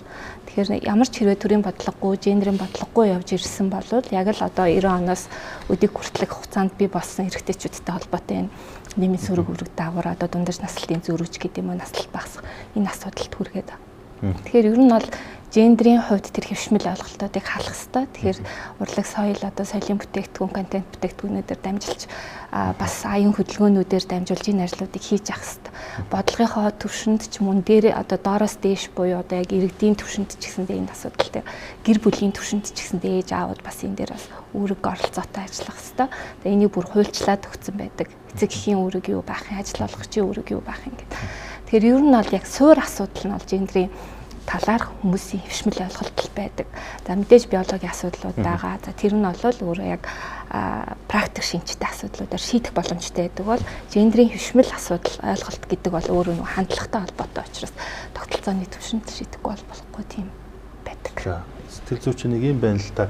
Одоо нөгөө хүүхэд эмэгтэйчүүд хандсан юм одоо байгууллагууд их байна л да тий. Тэр ч бодгоор хүүхдээ утас гэж байна тий. Хүчирхийлээ ингээл тий утас энэ төр ингээл халбогдгол юм байна л да. Та одоос ингээд Европт бас ингээд олон жил ажиллаж амьдэрсэн хүний үед энэ тэнд яг манайхтай л адилхан байд юм эсвэл яг эрчүүд хандсан бас ийм одоо юу гэх кэр гэх юм уу тийм халамжийн гэх юм яг үйлчлэх тэр одоо тийм бодлого нь манайхаас илүү өндөр шатанд гарцсан уу? Ондоо. Ер нь бол бидний төрийн бодлого шийдвэрийг гаргаж байгаа хүмүүс дотор өөрсдөнд нь хэвшмэл ойлголт байгаад байдаг түрүүний хэлсэнчлэн. Тэр хэвшмэл ойлголттой хүмүүс ямар бодлого гаргадаг вэ гэхээр эргээд хэвшмэл нөгөө нэг нөхцөл байдлаа хөхүүлэн дэмжсэн юм гаргаад иддэг байхгүй юу. За Германд жишээл ийм байна. Эрэгтэй хүн би хүүхдээ хараад ядраад байна гэд өрхийн эмчдэр очингууд нь хүүхэдтэй нь хамт нөгөө эрэгтэй хүн чинь очоо амарч болдог сувиллууд идэм байна. Бүр. За. Тэгээ тэр сувилдаа очихоор хүүхдээ харахгүй хүүхдийг нь ингээд нөгөө мэрэгсэн багш нар те цэцэрлэгийн байна уу насанд нь таарсан хүмүүс нь хараад нөгөө хүүхдүүдийн тоглуулад эсвэл хичээл номыг хийлгээд нөгөө болвол тэр аав нарын бүлэгтэй гэж жишээл ингээд нийгэмшээд стрессээ тайлах нь байна. За тэгэнгүүтээ бидний одоо жишээлбэл шийдвэр гаргагч өөрөө хэвшмэл ойлголттой шийдвэр гаргахтаа яг тэр хэвшмэл ойлголтоор гаргадаг. Шийдвэр гаргалтанд дандаа эрэгтэй хүмүүс байгаа юу? Байгаа. Тэр хүмүүс ямар ойлголтоор хийдэг вэ гэхээр тэр хүмүүс одоогийн бидний ингээд сүүлийн 100 жил бүтээсэн коммунизмын үеийн бүтээлдэр бол эрэгтэй хүмүүс шийдвэр гаргагч эмэгтэй хүн бол ингээд гэрийн нөхцөлд байдаг дотоод орчинд байдаг хүн гэсэн тийм ойлголттой. За энэ ингээд тэр нөхцөл байдал дотор бойжод өссөн хүмүүс ямар шийдвэр гаргадаг вэ гэхээр одоо манай нийслэл хотоо байхгүй. Нийтийн орон зай ямар байна? Хүүхдийн тоглоомын талбай ямар нөхцөлтэй вэ? Хүүхэд сургуулаас гэрлүүгөө алхдаг явган зам ямар нөхцөл байдалтай. Ээж нар бол зөндөө өглөөл хэлж байгаа. За энэ арайч дэнжэд скутер гэж нэг аимшиг юмд гараад ирсэн те хүүхдээ. Тэр хүүхдийг самбаачлах хугацаа өгөхгүйгээр дайрдаг тийм нөхцөл байдал гараад ирсэн. Тоглоомын талбай нь ерөөсөн ямар ч арчилгаа дордлого байхгүй. Гэтэл тэрлүү чиглэсэн ямар нэгэн шийдвэр байхгүй. За тэгэнгүүтээ одоо орчууд юу яаж эхэлсэн гэсэн чинь мега төслөд нэр гэж яриад байгаа. 14 мега төсөл гэж байна шүү. Мега төсөл яг үүнтэй бидний хүүхдэд яг ямар хэрэгтэй юм бэ? За одоо манай булганд байгаа хамаатны эмэгтэй 300 гаруй километр явж төрдөг байхгүй Эрдэнэтэд очиж. Тэр эмэгтэй 300 км явж төрөн жирэмсэн хүн гэдэг чинь амар хүнд асуудал үстэй. Би жишээл жирэмсэн байгаа үед 300 км явж төрөх юм бол ёо өстэй байж болох бүх нөгөө нэг юу гэдэг багийн дарга марга сумын засаг дарга бүгдийг нь харах бах заяа. Тэгэхээр тийм орчин нөхцөл үүсгэжээд за тэгэнгүүтээ одоо эргээд орчин нөхцөл аягүй өөрчлөгдөж штэ. Эрэгтэй хүмүүс яг ингээд гэрийн ажил руу одоо орж эхэлдэг тийм нөгөө орчин үеийн яг ингээд яг эрэгтэй хүн чинь гэр бүлтэйгээ хүүхдтэйгээ цаг зарцуулах шаардлагатай шүү дээ. Биологийн хэрэгцээ байгаа шүү дээ. Тийм биз дээ. Хүүхэд харахаараа эрэгтэй эмэгтэйгүй л ингээл нөгөө дуун шингэрэл яасан ингээл нөгөө нэг чинь бидний биологийн хөгжил байгаахгүй хүүхдтэй харьцдаг. За тэгэнгүүтээ Австралид жишээл яаж юм гэхээр айгуу сонио үзэгдэлтэй ингээд толгойн талбаас асар ихтэй. Би Австралид амьдарч байхад миний байрны эргэн тооронд 500 м-ийн радиуст 5 тоглоом том талбай байгаа байхгүй. Тэрлөө ингээд алхаад орохоор хүүхдүүдэд тэрвэрсэн аав нар ингээд яраа хүүхдүүдэд тэрвэрсэн аав нар ингээд бүлэг болцсон хоорондоо яриад чи яаж найлын мэлхт үзүүлж яаж ингээд тэр нь ингээд хүүхдэд асрах оролцоог ингээд орчны архитектур нь бүрдүүлж эхэлж байгаа байхгүй. Тийм үү? Тэгээд тэнд бол ингээд хүүхдээ асарч одоо бойжуулахад эрэгтэй хүний оролцоог одоо бүрдүүлэхэд орчин нь өөрөө ингээд яаж эхэлж байгаа байхгүй дэмжиж эхэлж байгаа тий. Тэгэнгүүтээ ирчүүдэд зориулсан тийм уулзалт хүүхдтэй аав нарт ингээд зориулсан хороон дээр нь одоо хорооны номын сан дээр 7 хоног тутам тийм уулзалтууд болдог. Тэгэхээр тэр хүмүүсийг нэг цагт нэг газараа бөөндөө цуглараад хоорондоо танилцаад нийгэмших болцоог нөгөөд байгаа байхгүй. Биднэрт жишээл тийм ээж нарт ч тийм бүлэг байхгүй байгаа тий. Асуудалтай тийм ээ. За би ерөнхийдөө та нарын бодлыг сонслоо. Би та нараас нэг юм асуух гал яваад байна. За одоо ер нь харуулж хэл та. Энэ эрчүүдийн нас баралтын шалтгаан гэдэг нэг сэдв яваад байгаа. Тэгээ түрүүн энд нөгөө манай доктор маань хэллээ нөгөө амиа орлолт гэдэг тий.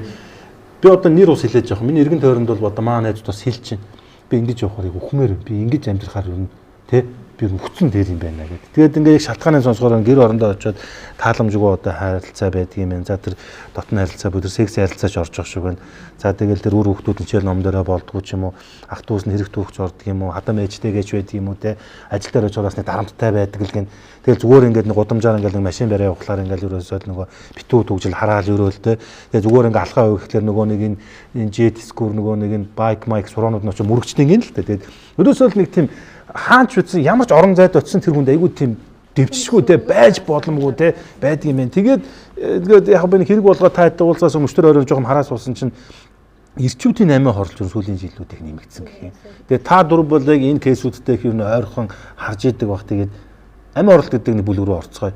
Ирчүүж яагаад ингэж амиа хорлож байна? Миний хэлснээс өөр шалтгаанууд байна уу? Ер нь яг энэ шалтгаанууд нь амиа хорлохож хүргэж байгаа нь яг одоо яг тэр яг үнэхээр хүргэж гин гэж ойлгож болох уу? Эмчээ та нэг хариулаач. Тан дээр бас хүмүүс ирдэг л баг. Тийм. Тэгэхээр л нөгөө биологийн талаас л ярина шүү дээ. Өөрөлд түрүүсэн. Ерхэд бол нөгөө эрүүл биед саруулах юм байна л гэж. Өөрөөр биднээс бие эрүүл байх юм бол биднээс одоо ухаалаг шийдвэр гарна. Амиа хорлт гэдэг маань бас нэг ухаалаг шийдвэр биш болчиход байна шүү дээ. Тэр цаана тухайн дээр бас нэг биологийн асуудал байна л гэсэн үг. Тэгэхээр биологийн зүгээс бол орчинд нөгөө л түрүүчийн нэг хоёр асуудал ирсэн шүү дээ. Нөгөө тестостерон болон D-ийн дутагдал маань ер нь эрэгтэйчүүдийг стресс авах чадваргүй болгоочдөг. Тэгэхээр тиймэрхүү асуудалтай хүмүүс дээр одоо энэ судалгаанууд гэдэг юм л да. Одоо нөгөө өвлийн цагт амиа хорлож гин үү, зуны цагт амиа хорлож гин үнгүүл мэдээж өвлийн цагт илүү их амиа хорлоод байдаг. Яг тэгвэл яг тэр үед нь тестостерон, D витамин хоёр унаад байдаг. Яг тэр үед нь амиа хорлоод яваад байдаг. Тэнгүүл зуны цагт чи ингээл нэг гой дулаахан болол байгалаасаа тестостерон давар ихсээд ирэхээр амиа хорлох бодол нь сарнаад ирэлдэг. Яг бол биднээсийг чинь бодоод байгаа зүйл мань ерөөхдөө тархи. Гэтэл тархийг чинь тэр хоёр удирдаад идэг. Тэгэхээр одоо биднээс л орчин болон гэдэг хүмүүс төр хэлдэг байхгүй юу? Хэрв тань дээр те стресстэй наах чадваргүй болоод амиа хорлох бодол төрж их юм бол шууд D витамин уу. Өндөр түн дээр шууд уу. Харамстай манайх хүмүүс орчин болоод D витамин ихсэх юм бол аюултай хортон мортой гэдэг худлаа ямар тархи хорлохын доор нэг. Тэгэд ерөөхдөө тэр худлаа юмс болоод ер нь амиа алдахад хүрээд байдаг байхгүй юу? D витамин чи яг эсрэг рүү одоо хорт хавдар модроос хамгаалдаг гол зүйл байгаа шүү дээ. Тэгэхээр манай Монголын нөхцөлд нөгөө тестостероны уналт, D-ийн уналт амар их байгаа учраас тэр маань биологийн талаас бол амиа хорлолтод нөлөөлж байгаа. Тэр тал дээр л одоо ерөөхдөө бол нөгөө биднээс бас хүмүүсийн эрүүл мэндийн боловсролыг сайжруулах юм бол бас энэ нас баралт амиа хорлолтыг ер нь бууруулж болно гэдэг хувийн зүгээс бас ингэ амбицлаад яваад байгаа байхгүй юу? Хүмүүстээ тестостероныг таниулах гэдэг. Тэгэхээр тэрнийхээ мэдээд өөрсдөө хэсэгчих юм бол тэрнээс тодорхой хэмжээр зайлж болно. Би асуугаад байгаа нэг бас юу байна л да. Энэ амиа хорлсон л тоо яг л яваад боловч амиа хийх оролдох гарсан талаарх тоо баримт бид нар мэдэхгүй шүү дээ. Арга ер нь нууж болно, өөрөө ч нууцлж болно те. Их харамслал юм уу дээ. Тэг ер нь бол биологийн хүчин зүйлтэй холбоотой гэдэг сая юм чи ярьлаа. Тэгэхээр ер нь амиа хорлолтоор нэлээд өндөр тоотой иргэдэд бид алдаад байгаа. Тэгэхээр нөгөө хорт хавдраар жил тэдэн мянган хүн нас орлаа гэхээр бид нар хорт хавдар гэдэг өвчнөөр нас орлаа гэдэг ингээ ойлгож байгаа шүү дээ. Тэрнтэй адилхан нөгөө хүмүүс амиа хорлож байгаа чинь бас нэг төрлийн өвчнөөр бид хүмүүсийг алдаад байгаа байхгүй юу. Тэгэхээр хүнийг нөгөө нэг сэтгэл зүйн эрүүл мэндийн хувьд 3 хуваадаг. Сэтгцийн тулгымдсан асуудалтай, сэтгцийн хувьд эмгэг өөрчлөлттэй, сэтгцийн хувьд одоо эрүүл хүн гэж. Тэгэхээр нөгөө бид нар амиа хорлолтоор хүмүүсийг одоо алдаад байна гэдэг маань сэтгэл гутрал гэдэг энэ өвчнөр хүмүүсийг алдаад байгаа байхгүй юу. Тэгэхээр нөгөө амиа хорлолт чинь нийт төрлийн өвчин гэж ойлгох хэрэгтэй. Ер нь нийтээрээ ойлгох хэрэгтэй. Энэ чинь өвчин байхгүй юу. Хүлэмжшүүлэх хэрэгтэй байна тийм. Тий, угаасаа нөгөө дэлхийн эрүүл мэндийн байгууллагын өвчний чагсаалтанд угаасаа орчихсон байгаа. Сэтгэл гутрах гэдэг өвчин. Тэгэхээр нөгөө хүмүүс амиа хорлоод байна гэдэг нь бид нар хүмүүсийг бас л нэг төрлийн сэтгэлийн өвчнөөр алдаад байгаа юм. Тэгэхээр манайхны дунд нөгөө сэтгэл зүйн боловсрал маш их багтай. Бөөр нь өвдөх юм уу, зүрх нь өвдөх юм бол бөөр нь эмч, зүрхний эмчд очдог. Харин сэтгэл нь өвдөх юм бол ямар эмчд очих вэ гэдэг мэдэхгүй байгаа. Гэтэл манад бол нөгөө сэтгцийн эрүүл мэндийн үндэсний төв одоо байгаа штэ. Шараад нэмлэг. Тэгээд дүүрэг болгонд одоо сэтгцийн эмч байгаа, аймагт сэтгцийн эмч байгаа. Тэгэхээр манайх нөгөө буруу ойлголттойгоос нөгөө сэтгэл зүйн боловсралгүйгээс болоод хамгийн чухал нөгөө сэтгэлийг нь үзэж, оншилж, эмчилдэг эмнэлгээ галзуу эмнэлэг гэж нэрлэсэн. Бараг тэнд очих юм бол бараг одоо ичмээр зүйл юм шиг. Саяхны хүртэл ийм ойлголттой. Харьцангуй манай сэтгцийн эрүүл мэндийн төвхөн маань санаачлагтай сайн ажиллаж байгаа учраас хүмүүс бол нөгөө сэтгэл нь өвдөх юм бол сэтгцийн эмчд үзүүлэх юм байна шүү дээ гэдгийг ойлгодог болсон. За сэтгэл готрох өвчнөр одоо сэтгцийн асуудал чинь ингээд нөгөө анхан шатнаас эхлээд аймжирдаг. Одоо ингээд хамгийн ихний шат бол нөгөө стресс. За тэгээ стресстэй удаа явах юм бол хүн түгшүүрийн байдалд орно. Ер нь бүх юм түгшүүртэй санагдал эхэлдэг. Тайван байж чадхаа болно. За тэгээд нөгөө дараагийн шат найз руу орно. Тийм ч юм болохоо олчих уу, ийм ч юм болохоо олчих уу. Би тэгчгүй ингэчгүй ойр дотны хүмүүс маань ингэхөө гэдээ байнга айдас. Тэгээ нөгөө айдастай байнга удаа явж агаад бүх юм түгшүүртэй санагдаад эхлэхээр дараагийн шат руу орно. Тэр нь сэтгэл готрол. Сэтгэл готрол хоёр хэлбэрээр илэрдэг. Нэг нь бол бүр идэвхгүй суул дорой болоод бүх юм сөргөөр хандаад ингээд амиа оролдог. А нөгөөх нь бол нөгөө солиорлын байдалтай буюу нөгөө манайхан галзуурл гэж яриад байгаа нөгөө өөрийгөө хянах чадваргүй солиорлын байдал руу ордог байхгүй юу. Тэгэхээр ирчүүд айн бол бид нар ингээд сэтгэлийн өвчнөр алдаад байгаа юм байна гэдгийг эхлээд ойлгох хэрэгтэй. А хоёрдугаарт нь бол одоо ер нь яах ёстой вэ гэдэг дээр бол би бас 3 шийдлийг бол хэлмээр байгаа судлаач хүний хувьд. За нэгдүгээрт нь бол энэ нийгмийн сэтгэл зүйн эрүүл мэндийг сайжруулах тал дээр бол одоо бүх шатандаа анхаармаар байна. А нийгмийн сэтгэл зүй бухимдуулаад байгаа шалтгаануудыг бууруулмаар байна. Түрүүн судлаач хэлж байна те нөгөө хүүхдийн тоглоомын талаа тайвширдаг ногоон орчин байхгүй те. Одоо ингээл тэр нөгөө нийгмийг бухимдуулаад байгаа тэр төгжрлээс эхлээл энэ хит төвлөрөл гэл энэ зүйлүүдийг бууруулахын төлөө ажиллах хэрэгтэй байгаа. А хоёрдугаарт нь одоо энэ амиа оролтыг бууруулахын тулд яах вэ гэхлээр хүмүүс сэтгэл зүйн боловсрол олох хэрэгтэй байна. Хүн чинь ерөөсөө бие махбод оюухан сэтгэл гэсэн 3 зүйлийн нэгдэл. Бие махбод эрүүл байх хэрэгтэй. Сэтгэл зүй бас эрүүл байх хэрэгтэй, оюун ухааныг төгжүүлчих хэрэгтэй байхгүй юу? Тэр нөгөө сэтгэл өвдвөл бие өвдөнө гэдэг шиг сэтгэл нь өвдөд эхлэхээр дагаад бие нь өвддөг. Нөгөө эмнэлэгт очиод онцлуулахаар юу ч гарддаг. Нөгөө бие шиг эмгэг гэдэг өвчнөд хожуул яваад идэг. Оншин гардгүйгээс эхлээл ингээл тэгээд бусад нөгөө ходоодны шарах зүрх ингээд сэтгэлээ дагаад өвддөг учраас сэтгэлийн эрүүл одоо мэндийн дэмжих юм бол биеийн эрүүл мэнд нь ч гэсэн дагаа сайжирнаа. За. А 3 дахь нэг одоо шийдэл маань юу гэхээр хүн хүний хайрладаг баймаар байна. Өнөөдөр нийгмийн ёс суртахуун хүний ёс суртахууны асуудлыг маш их ярмаар байна. Хизээч уулзаж үзээгүй, ярьж үзээгүй хүнийг сошиалд ингээд одоо чи үхээ тий гэд ингээд аимшигтай үгээр ингээд бичиж штэ. Ерөөсө тэрэндээ ингээд бүр огт эмзэглэхгүй. Тийм байна. Тэгээ энэ бол нөгөө маш их юм асуудалтай байна гэдгийг одоо сэтгэл зүйн хувь тэр хүн маш их асуудалтай байна. Хүн нь өөрөө бичиж байгаа хүн нь өөрөө маш их асуудалтай байгаа. Тэгэхээр энэ ингээд нөгөө тэр чинь биччихээр нөгөө одоо улмаа чи одоо бушуухан үхмээр байна гэд хүмүүс чамайг ингээд одоо хараавал хүн ямар ах вэ? Тэгэл нэг ингээд сэтгэл зүйн асуудалд оруулаад байгаа. Тэгэхээр энэ нөгөө одоо чи нөгөө хослмол нийгмийн иргэд болсон шүү дээ бид нар чинь сошиал нийгэм буюу виртуал нийгэмд бас амьдарч байгаа, бас бодит нийгэмд амьдарч байгаа. Тэгэхээр энэ хоёр нийгмийн харилцааны тэнцвэрийг хангах чиглэлээр анхаарахгүй бол бид энэ асуудлуудыг бууруулах бол боломжгүй.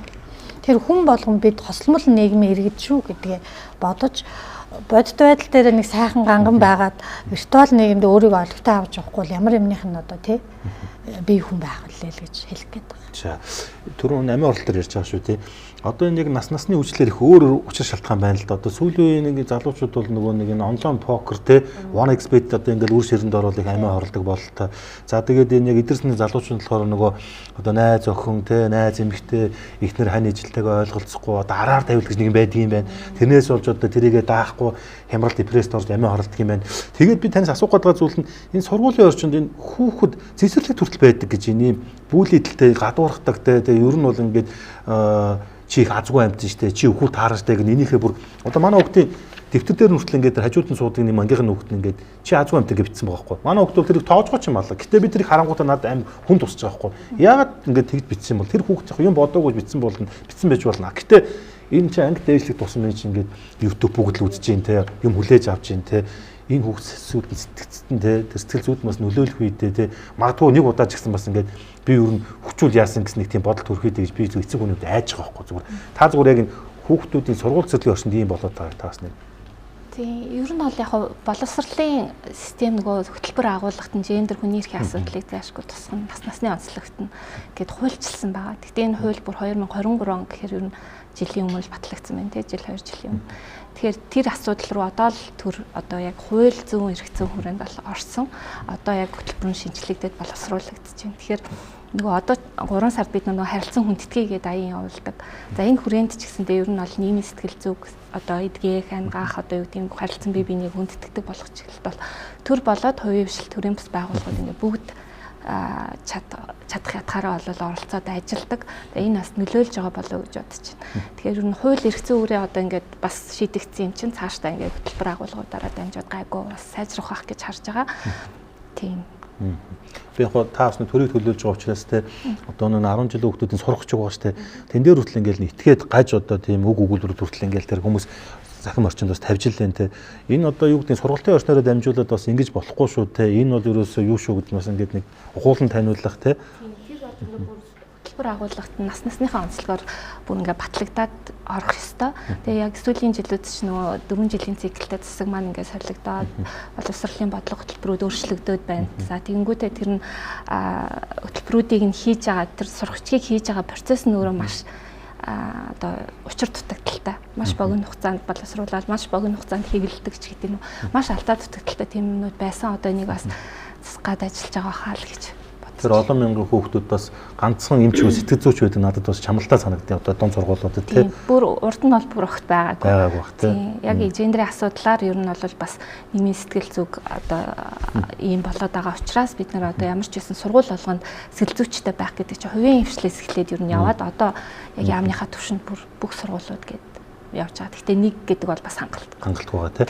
Судлаач нөгөө энэ сүүлийн үед одоо Монголд энэ коуч ментор гэдэг хүмүүс их олон боллоо л доо. Одоо юу гэдэг чи толгойтой болгоно одоо ингээл нэг заагаал те стор рил мил хийгээл те одоо нэг л их хэцүү бол. Тэгээд яагаад ингэж яг энэ тулгымцын сэтгэл зүйдээр ингээд төвлөрсөн одоо яг юм коуч менторууд ингээд байдаггүй. Ничүүл тийм ашиггүй залбар юм уу? Өөрт нь юм унац байдаг юм уу те? Уул нь бол ингэж яг энэ тулгымцын сэтгэл зүйн асуудлаа ингээд нэг яг тийм хүнээс зөвлөгөөл авмаар ба штэ те. Одоо та бид нэг баруун нэг кино контент үзэхээр хамгийн тийм нэр хүндтэй өндөр цалинтай бараг 7 хоног болго очдог одоо энэ ажлын байршлуудын сэтгэл зүйч байд юм биш те. Тэг кино үз хоёр ингээд хань ажил байж байгаа л чи нэрээ яас сэтгэл зүйтээр очсон уу те. Чам цаг авсан штэ те. Чи заавал очоор энэ төр гэл хоорондоо нэг харилцан конверсашн төр явж идэг те. Зүгээр бид хизээ тийм төвшөнд очихвол уул нь л яг ингээд нэг байгууллагууд ингээд нэг хөлсөөр ч юм уу нэг хаяадаа нэг сэтгэл зүйчнийг авчирж явах шиг байна. Гэхдээ яг зориод ингээд яах нь юу л бол иршүүдүүд бол үндсэндээ бол архил байна шүү дээ яг үндсэндээ.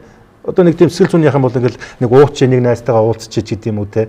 Тэгж байгаа л нөгөө нэг согтуугаар машин зэрэг байрдаг энэ тийм хэрэг төгөөдүүлдэг те. Одоо манай телевизийн залуучууд бас мэдчихэл байгаа. Манай орчинч бас ингээл нэг тийм бас яг нэг үйлдвэр худалдааны төвхтөх ойрхон байдаг учраас согтуу уулч хүмүүс юм явна. Тэгээ тэднийг буруутахаас илүүтэйгээр яг ингээд ахаа яасан бэ гэдэг ингээд сонсоод үзэхэд бол ингээд яг л нэг тийм сэтгэл зүйн тийм асуудлыг ярьдаг л та. Яах вэ судлаач? За коуч ментор гэдэг хүмүүс өөртөө ямар бүлэгтэй ажилтсан бэ гэдгийг бид нэр тодорхойлох хэрэгтэй байхгүй. Тэр хүмүүс бол түрүүний хэлсэнчлэн ингээд нөгөө сэтгэл зүйн өвчтөй бүлэг ба, гутарсан бүлэг ба тий. За өвчтөй бүлэг, эмгэгтэй, гутарсан, эрүүл, тэгэнгүүтээ эерэг гэж өгдөг байхгүй. Коуч менторын ажил болохоор юу гэдэг вэ гэхээр эрүүл бүлэгтэйгээ эерэг юм руу шилжих тэр ажилбарыг хийдэг хүмүүс. Бид нар юугаа ялгадаг вэ? Сэтгэл зүйч гэхээр кинонд гардаг дүрсэл бол дандаа клиник сэтгэл зүй гэдэг байхгүй. За клиник сэтгэл зүйч ямар хүмүүстэй ажилладаг вэ гэхээр гутарсан эсвэл эмгэгтэй байгаа бүлэгтэй ажиллана. Тэгээд эрүүл байгаа бүлэгтэйгээ ажиллана тий. Тэгэхээр бид нэр одоо жишээл коуч эднэрээ гэдээ ярихаараа бас нэг өөрөн болох гэдэг шүү дээ тий. За түрүүний амиа хорлолтоор бас хэдийн юм хэлмээр санагдлаа л да. Амиа хүмүүс аюу олуулаа гутардаг. Ер нь гутрал бол ингээд амьдралын турш зөндөө бид нар орж гардаг зүйл байхгүй. Тэрнээсээ хэрхэн гарах вэ гэдэг одоо ойлгомжтой байдал нийгэмд жишээл тараацсан байх юм бол нийгмээр ингээд гутрал руу унах гал буцаал эрүү рүү ороод авах бүрэн боломжтой. Одоо жишээл нөгөө саяны олимпиар Үдэ Абе гэдэг нөгөө аюу мундаг жудочин эмэгтэй яасан бэ? Аюу мундаг бүх байхгүй юу? Тэр эмэгтэй өөрийгөө алт аавна гэж бодоод ороод ихний тулаан дээр унцдаг байхгүй. За тэр хүн тэгэнгүүт тэр мундаг биетэй хүн алхаж тоолчдөг байхгүй. Надад бол тэр би өөр тэрийг ингээд нүдэнд ингээд үе хараг 7 хоног болгоно баг боддог байхгүй. Яг ингээд өөрт тулгамдж байгаа асуудал. Тэгэхээр унангууд тэр эмэгтэй алхаж тоолчж байгаа байхгүй. Хүний сэтгэл зүй тийм амар нөлөөлөх чадамжтай. За тэгэнгүүтээ хүн өдрийн турш ингээд жишээл психосист ороод гараад ах боломжтой байдаг. Психосис гэдэг чинь бүр ингээд бүр солиорох гэж байгаа юм шиг болох гэж байна шүү дээ. Чи би хүүхдээ хөтлөө явж итэл нэг хүн ингээл араас жиц гүтэртэй хүүхдээ мань дараад тэгээ аваад өгч юм. Би тэр хүн хүчтэй бол психосд ороод гар хайх гэж байгаа байхгүй. Тэгвэл би амиа хорлох уу, үйлдэл хийх үү гэдэг чинь бас нэг өөр зүйл болох гэж байгаа байхгүй. За амиа хорлох үйлдэлийг хийж байгаа хүмүүсийн судалгааг харах аягүй чухал байдаг. Тэр хүмүүс яагаад ингэж алхам хийж ин гэдэг чинь аягүй сонирн болчиход байгаа байхгүй. Тэр хүмүүсийн алхам хийж байгаа хүмүүс нийтлэхээр нэг зүйл юу бэ? Ер нь бол хоёр зүйл байдэ. Нэг нь гутарч үдсэн байх. Хоёрт үхэл харсан байх шаардлагатай байдаг. Яг хүн үхэж байгааг харсан, эсвэл насварсан хүн харсан. Тэнгүүд амиа хорлдог бүлгүүд дотор ингээд жишээл одоо гамшигын нөхцөлд ажилладаг хүмүүс, эмчнэр гэдэг ч юм. Бас тэр нөө ажил мэргэжил маш том нөлөөлөгч болдог. Тэгээ багада ээж аавыгаа насвархыг харсан гэдэг ч юм уу. Тиймэрхүү хүчин зүйл нэг байгаад байдаг. За гутралаас гарах одоо жишээлбэл тэр гутарсан байгаа иргэдэг хэрхэн гэд нөгөө нэг энгийн төвчн рүүгээ оруулах вэ гэхээр эрэг сэтгэл зүйж ажиллабард байдаг байхгүй. Нийгмийн сэтгэл зүйн хэсгүүд байдаг л та тэрэн дээр. Бид нар жишээл ингээд унтахаас өмнө хүүхдтэй ажиллаж болох аюул энгийн жишээ байдаг. Одоо хань ижилтэй байгаа эрэгтэй одоо аз жаргалын судалгаанд байдаг байхгүй. Аз жаргалтай байх хэрэгтэй байхгүй. Тэгжээж хүн эрүүл байх гэдэг сэтгцийн хувьд. Эрэгтэй хүн хизээ аз жаргалтай байдаг вэ гэсэн чинь эмэгтэй хүнтэй хамт амьдрахаар байд юм л да. Тэгэхээр тэр эрэгтэй хүний ингээд сэтгцийн эрүүл мэнд сайжирдаг. Эмэгтэй хүнд жишээл эрэгтэй хүнтэй байна уугүй тэр нөлөөлдөг аюу сонирт юм бид. Яа гэсэн чинь за хувьслын онлоор ингээд бодохоор эмэгтэй хүний эргэн тойронд нь ямар бүлэг байдаг гэхээр өөр эмэгтэйчүүд байдаг байхгүй. Тэгэхээр эмэгтэй хүний нийгэмшил нөр аюу тийм дотн болж чаддаг. Жишээл бид нэр ингээд сармагчны төрөл зүйлээс ингээд гаралтай биологи гэднэр талаасаа гэж ярьдаг шүү дээ хувьслын онлоо. Тэгэнгүүтээ бусад сармагч нь төрөнгүүтээ няраага ойрон эргэн тойрны эмэгтэйтэй өгч чаддаггүй гэдэг асуудал гардаг байхгүй. Өгдөггүй. Хизээч өгөхгүй. Сармагчны төрөл нь шүү дээ тийм нэг гараараа хоол иддэг. Хоёр гараараа хоол идж байгаа дөнгөж төрсэн эмэгтэй одоо сармагчин болж шил байгаль төр бол байхгүй. Ерөөсө ганц хоёр тохиолдол гарсан гэдэг тийм судалгааны бүр ингээ хүмүүстэй хамт ойр дотн байсан. Гэтэл бидний нийгэмшлийн онцлог нь ямар болсон бэ гэхээр бид нэр ингээ хоорондоо аюу гой бүл болж чаддаг. Яагаад тэгэхээр бидний няраа хүүхэд өөрөө дутуу төрдөг. Бидний хүүхдүүд бол жишээл түрэнгүүтээ ишиг тугалшиггүйгээд явж чадахгүй. Тэгэхээр тэр эмэгтэйд маш их тусламж хэрэгтэй. Тэгэхээр хүний хувьслаад агаад эмэгтэйчүүдийн нийгэмшил нь аюу гой дотн байдаг байхгүй. Эрэгтэй хүнд тэр хэрэгтэй байдаг. Эрэгтэй хүнд одоо эрүүл байхын тулд тий сэтгцийн хувьд эрүүл байхын тулд тэгэнгүүтээ бид нар ингээд жишээлбэл сегрегац үүсгэчихэж штэ. Одоо эмэгтэй хүн яагаад ингээд хот суурин газар руу яваад байгаа гэхээр хүүхдийнхээ боловсролыг сайжруулах гээд яваад ш. Тэгэнгүүтээ механик аргаар гэр бүлийг салгаа авчиж जैन тийм үү. За эрэгтэй хүн тэнд ганцаардж л яадаг юм. Тийм биз дээ. За тэгээд судалгаа хийгээд явж исэн чинь ингэдэг байхгүй. Зуданд үрцсэн эрэгтэй хүмүүс ингээд яриа аюу өөр болж гэлдэг байхгүй. Ингээд чанарын судалгаа хийгээд явахаар. Тэгээд тэр хүмүүс бол ингээд маш хүнд хэлбэрийн траума туулцсан байгаад байдаг байхгүй. Тэр нөө зуданд малаа алдаад тэр ингээд тэр чи хэдхэн хоногийн турш ингээд ерөөсө зогсоож чадахгүй өөрийнх нь ингээд хүчин мөхсдөж байгаа байхгүй. Менежмент хийя гэсэн гар дор байгаа бүх зүйлсээ ашиглах гэсэн чинь чадаагүй. Тэр засан зогсохгүй байгаа байхгүй. Тэгээд тэр хүн болвол нөгөө PTSD гэж ярьдаг ш дайнд яваад ингээд шоконд ороод ингээд нөгөө ижил төстэй ингээд тийм дуу чимээ сонсонгууд шоконд ороод тийм хэлбэр рүү орсон. Тэгээд тэр хүн тусламж ерөөс очиагүй байгаа байхгүй. Тэр бүлгийн эрэгтэй хүн цуд үдцсэн эрэгтэй хүнд маань төр засаг очиж гэнэ үү гэдэг аюу тун асуудал гарч байгаа. Яа гэвэл тэр хүн PTSD-тэй ганцаараа байгаа амиа хорлох магадлал маш өндөртэй хүн болж эхэлж байгаа. Тэгэхээр зуд болвол манад болдог. Тэгэхээр тэднэр лөө жишээл чиглэсэн бид нар ямар бодлого байна те. За ямарс амиа хорлолын талаар хэдүүлээ ингээд нэг ярьлаа те. За хэлцүүлгээ үргэлжлүүлээ хэдүүлээ. Нэг бүлэг сэдв сая яг Монголын эрэгтэйчүүд өнөөдөр яг эрүүл мэнд болон сэтгэл зүй ямар байгаа талаар бол ярьлаа те. За тэгээд манай нэвтрүүлэгтээ хамтарч ажилладаг юм глюкозд эрч хүчний ус байдгийг. За нийтдээ 3 төрлөөр гардаг. За цэнхэр нь манай эмч судлаач хоёр дээр яж байгаа шүү гэн те. Энэ болохоор нөгөө бүх насны хүмүүс зориулсан өдөр тутмын глюкозны хэрэглээг нь хангадаг юм зөөлөн амттай ус байгаа юм. Тойр урд ногоо нь байна те. Энэ бол нөгөө биеийн тамир спортоор хичээлдэг хөлсийг ялгаруулдаг тамирчинч гэдэг юм уу те. Фитнес явдаг бусд бол нэлээ тийм зохимжтой юу байгаа. За миний энэ байрсан улаан бол за манай эрчүүчүүд өнөө алкогол хэрэглэх бол эргэлсэний дараа бас элийн үйл ажиллагааг дэмжихтэй. Хүн ч бас алкогол хэрэглэхээрээс их тийм шингэн их уурштэй доогуур их гардаг юм байна. Тэгээс тэрийг бас нөхөд энэ глюкоз доос их зүгээр байдаг шүү. Тэгээд бүх супермаркет худалдааны төвүүдээр худалдаалагдаж байгаа шүү. За нэвтрүүлгийн эвент тэтгэгч глюкоз ус.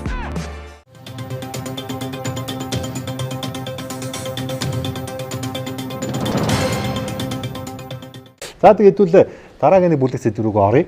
За энэ бол хилцүүлгийн ихэнд хэлсэн. За Монгол улс бол нийтдээ 300 орчим мянган малчинтай гэж явд юм байна. Гэхдээ яг тэдний хичнээн яг эрчүүдийн гэхлээр их тийм адрамата тоо гардаг. Яг 50-50 үгээр хутлаа.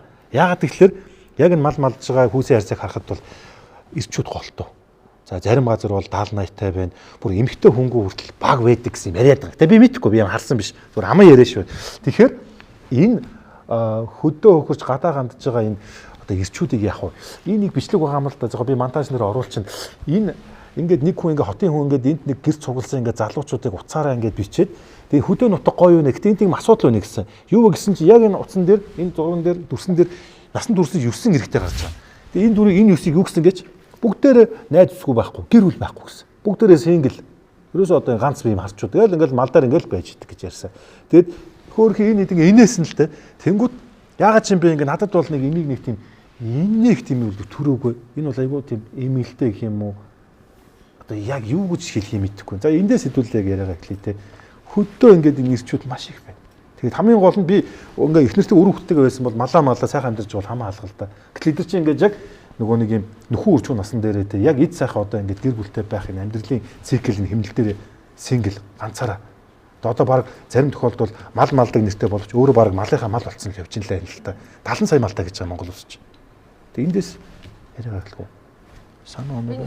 Тэгээ энэ 9 залуу эсвэл найз охин байхгүй, эхнэр байхгүй. Байх одоо жишээтэй. Энэ чинь инээд юм биш байхгүй. Тэрүүн дээр нэг сэтгэл зүйн судалгаа байхгүй. Тэгэхээр нөгөө бүлгийн ижилсэл хэрхэн явагдаж ийн гэдгийг тэгээд датагаа өгдлөө цуглуулад тэр чинь хурц мөсээр ангилаад харах бүрэн боломжтой. За тэр судалгаан дээр ямар асуулт асуусан байсан бэ? Гол ингээд нөгөө ижилслийн хаана ижилсэл нь явагдаад байгаа хүний ижилсэл чи аягүй чухал шүү дээ тий. Тэнгүүд чинь орон нутагт байгаа эрэгтэй бүгэлэг ингээд нутагтаа аягүй ижилсэн. Нутаг гэдэг үг аягүй тийм чухал. Уулс гэдэг үгнээс чухал. Тий. Тэгэхэд за тэгсэн чинь эмэгтэй бүлэг дотор хотын эмэгтэй бүлгийн 66% нь чамд маргааш гадагшаах боломж олдвол чи явах уу гэсэн чинь шууд явдаг байхгүй. Бүр ингээ хатуу хариулт өгдөг байхгүй. Яг тэр асуултанд чи маргааш ингээ гадагшаа явах уу гэсэн чинь хөдөө орон нутгийн иргэчүүдэд бол тгий гэж хариулах хүн бараг 10% хүрэхгүй байгаа байхгүй. Тэгэхээр тэрнэр чи нийгмийн сэтгэл зүйн ижилсэн уншигдаж байгаа юм. За тэрүүнд юу нөлөөлд юм бэ гэхээр хэд хэдэн фактор байгаа байхгүй юу. Тэгэнгүүтээ за жишээлбэл хөдөө орон нутагт очихоор эмэгтэй хүний тулгамддаг зүйл юу юм бэ гэхээр эргээд төрийн хийх хэрэгтэй юм байдаг байхгүй. Сургууль цэцэрлэг байгаа юу? Байхгүй. Эмнэлэг өөрт нь байгаа юу? Байхгүй. Тэр эмэгтэй хүн ингээд тэгээд та нар ингээд жоохон хүүхдүүдийг харалтаа. Ингээд жишээл жоохон хүүхдүүд хоорондоо барьцдаг үстэй. Чамд ийм чихэр байхад надад яагаад байхгүй юм бэ гэдэг жишээл тийм ингээд барьцах тэр чинь хүний биологийн ингээд бүр инстинкт нь байгаа барьцах. За тэгэнгүүтээ жишээлбэл хотод биднэрт юу байгаа вэ те? Одоо хотод жишээл яг тэр үзэгдэл чинь одоо гарч эхэлдэг болчиход байгаа байхгүй. Одоо хаанвал дүүрийн 18 дугаар хороо 15 дугаар хороо бүр ингээд чигжиж эхэлж штэ. Тэнд юу яагаад байгаа юм гэхээр хувийн сайн сургууль байгаа байхгүй. Тэгэнгүүт чинь тэрийгээ дагаад бүр ингээд хүмүүс ингээд аваардаг болсон том ингээд өндөр барилгууд босдог болсон. Тэгэнгүүтээ яг нэг хот штэ ерөөсөө ингээд нэг хэдхэн километр хоошоо явангууд Чингэлтэй дүүрийн хамгийн захын сургууль нь 117 дугаар сургууль байхгүй. Тэр нь 7 будлаас жоохон цааш. Тэгээ тэрнээс хойш айлд байгаа юу байгаа. Тэгээ бүр санзаа эцэс хүртэл амьдардаг хүмүүс байна. Гэтэл сургууль байхгүй гаддаг. Хамгийн ойрхон эмнэлэг нь хаана юм бэ? За тэгээд хот дотроо тэр асуудлаа ингээд сегрегац гэж ярьдаг ингээд нэг төвлөрөл явагдаад байгаа байхгүй. Бүр ингээд бид нарын ингээд бодлогын алдаа асар их байгаа. Хавдрын эмнэлэг гэж ярьж байгаа байхгүй. Яагаад өвчнөө ингээд төвлөрүүлээд байгаа юм. За тэгэнгүүтээ ховдоос жишээл 1400 км явж ирээд хавдраа имжлүүлэх гэдэг байгаа байхгүй. За хавдар туссан хүн жишээлбэл зүрхэн өвдөн тийм үү. За тэгвэл 3 дугаар имлэг рүү явах нь. За тэгээд би дотор нь өвдөн. Тэгэнгүүтээ нэг төвлөрсөн 1-р имлэг рүү явж нэг хэдэн очр аавн тэр нь бараг 3 сарын хугацаатай. За зүрх нөө дотроо үзүүлчингүүтээ хавдраасаа болж тоглолцсон зүрхээ 3 дугаар имлэгт үзүүлэн тэгээ хавдар гэд тэр өвчтөе хүн чинь ингээд за би бол өвчтөе байгаа бол би өсрөө сар яваад шантарна тий. За ойлгож байна. Тийм нөхцөл байдал үүснэ. За тэгэнгүүт хөдөө орон нутагт юу болж байна гэхээр чинь эмэгтэй хүн түрүүний барьцах гэж ярьсан шүү дээ. Хотод хэрвээ эмнэлгийн үйлчлэгээ хүүхдийн сургуулийн чанар тийм сайн байгаад байх юм бол би жишээл хөдөө очиод тэрийг зурагтаар харах уу харна. би барьсан шүү дээ. Тэг ягаад гэвэл би жишээл хүүхдтэй гайгүй юм уу гэж бодно. За тэгэнгүүтээ нөгөөдөө бодлогоо дагаал урагшаа хот руугаа явахаар шийдэл гаргана. За тэгээд тэрэн дотор юу ингээд золиослогдож байна гэхээр миний би жишээл надуучин залуутай хамт амьдардаг байлаа гэж бодоход би бол тэр залууга хүүхдийнхээ төлөө хаяхаас өөр аргагүй болчих. Надад бол эмэгтэй хүний хувьд амар хүнд шийдвэр гаргуулах гэж байгаа байхгүй. Тэ би хүүхдээ сонгох уу, нөхрөө сонгох уу гэдэг шийдэл гаргуулах гэж штэ. За би тэг мэдээч хэрэг хүүхдээ л бодох шаардлагатай штэ, тийм үстэй. За тэгэнгүүтээ гэр бүл ингээд тэрүүн дээр ингээд нэг сонирн байдалд орчиж байна. За нөгөө эрчүүд нь тэндээ ганцаардмал байдалд орох уу? Шинэ эмэгтэй тийш очиж суурших уу гэдэг чи үгүй штэ, тийм биз дээ. За энэ дээр ямар бодолтой вэ? За энэ асуудлыг 3 түвшинд одоо иргэдчдээр төр засгийн бодлогын түвшинд шаарах хэрэгтэй байгаа. За нэгдүгüүрт нь бол Монгол улс бол нүүдлийн мал аж ахуй эрхэлдэг хөдөө аж ахуй орн гэдгийг ойлгох хэрэгтэй. Тэгэхээр энэ бол зөвхөн нөхөн амын бүлгүүдийн асуудал буюу гендерийн асуудал биш. Энэ бол нэгдүгüүрт Монгол улсын нийгмийн эдийн засгийн асуудал гэдгийг харах хэрэгтэй. Малчтад одоо хөдөөгийнхэн тулгарч байгаа асуудал.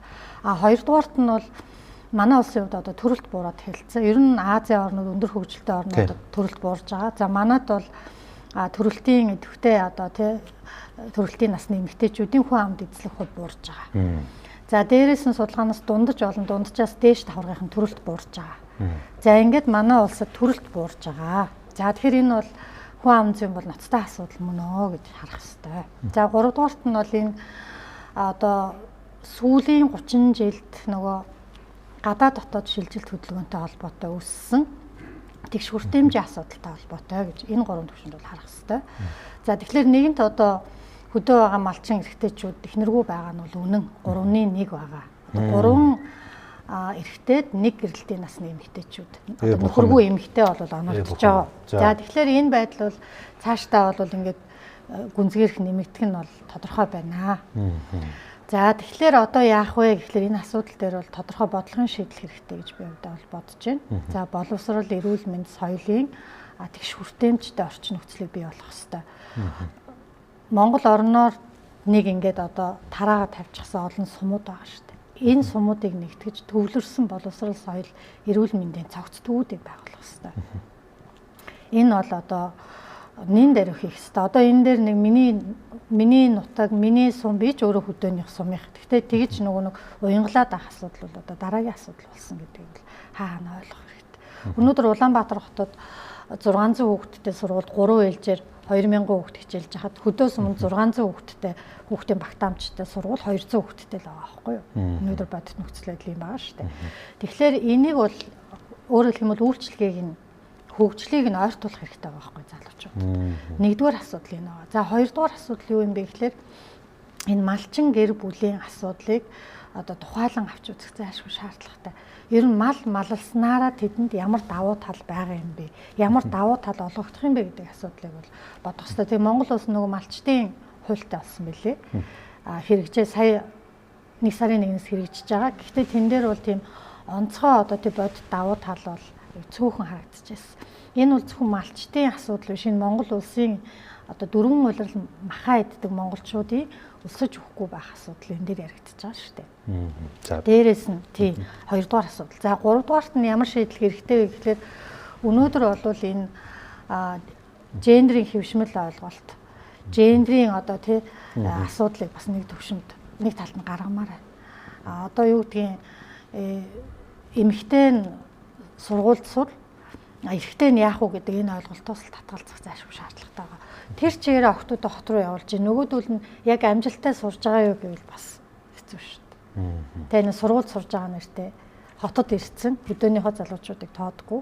Гэхдээ яг амжилттай сайн чанартай сурж байгаа юу гэвэл хэдэн хувийн сургуулаа хайдаг вэ гэж бодохоор бас асуудал байна. Тэгэхээр энэ боловсролын одоо чанар хүртээмжийн асуудлыг ч гэсэн ярихгүй. Би таад нэг хэлэлдэ зүгээр яг энэ сэдвүүд дээр ярихгүй ч байж болох л байсан баг. Гэхдээ хүүсээ харьцаа алдагсан эргээд хөдөө орон нутагт айгүй тийм гаж байдууд бий болгож юм л та. Өөрөөр хэлэх юм бол эмэгтэй хүн байхгүй учраас эр хүнээ сонирхох. Таад миний ярьж ойлгож байгаа бох тийм. За тэгээд бага насны хүүхдийг одоо оролдох хүчирхийлэхтэй.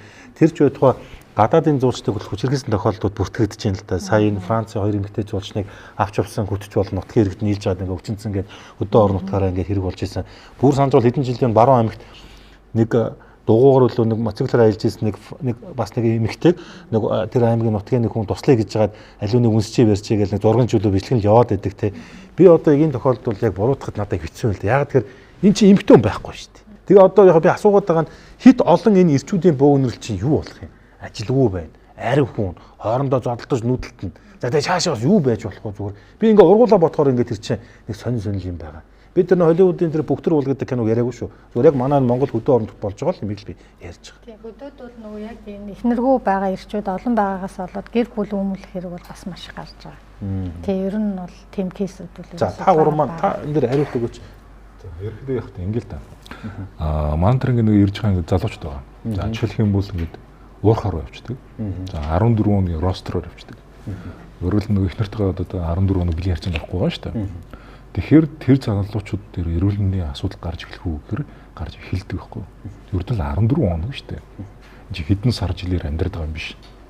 Өөрөлд тэр хооронд яадаг гэхээр нөгөө бэлгийн харьцаанд тогтмол орохгүй болохоор нөгөө төрөвчхан зогсонгошл гэдэг асуудал үүсдэг. Өөр нэг үрийн шин гадагшлуулах хэрэгтэй байсан.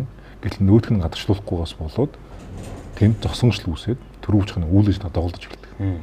За тиймэрхүү залуучуудад ямар зөвлөгөө өгдөг вэ гэхээр гар хангалах хий гэдэг. Тэр муухай зүйл биш, буруу зүйл биш те. 7 хоногт ядахтаа нэг удаа гар хангалах хийж үрийн шинэ гадагшлуулахгүй наа ч нөө төрөө өвчхан эрүүлэнд муу шүү. Энд ч нөө байгалийн жамаар бол наа ч юм бол секс хийх зорилттой эрэхтэй. Тэгтэл ерөөд бол 5-ыг ингэж ростроор 14 хоног явна гэж байгаль ерөөс тооцоолоогүй. Энд ч баг өдрүүлэн секс хийх зорилттой байсан. Гэтэл биднээс одоо нийгмийн хууль гэж нэг байгалийн хуулийн эсрэг юм хийчихсэн. Тэрнээсээ болоод биднээс ингэ эрүүл бие махбодыг эвдээд байна гэдэг. Тэгээ тиймэрхүү зөвлөгөө өгдөг.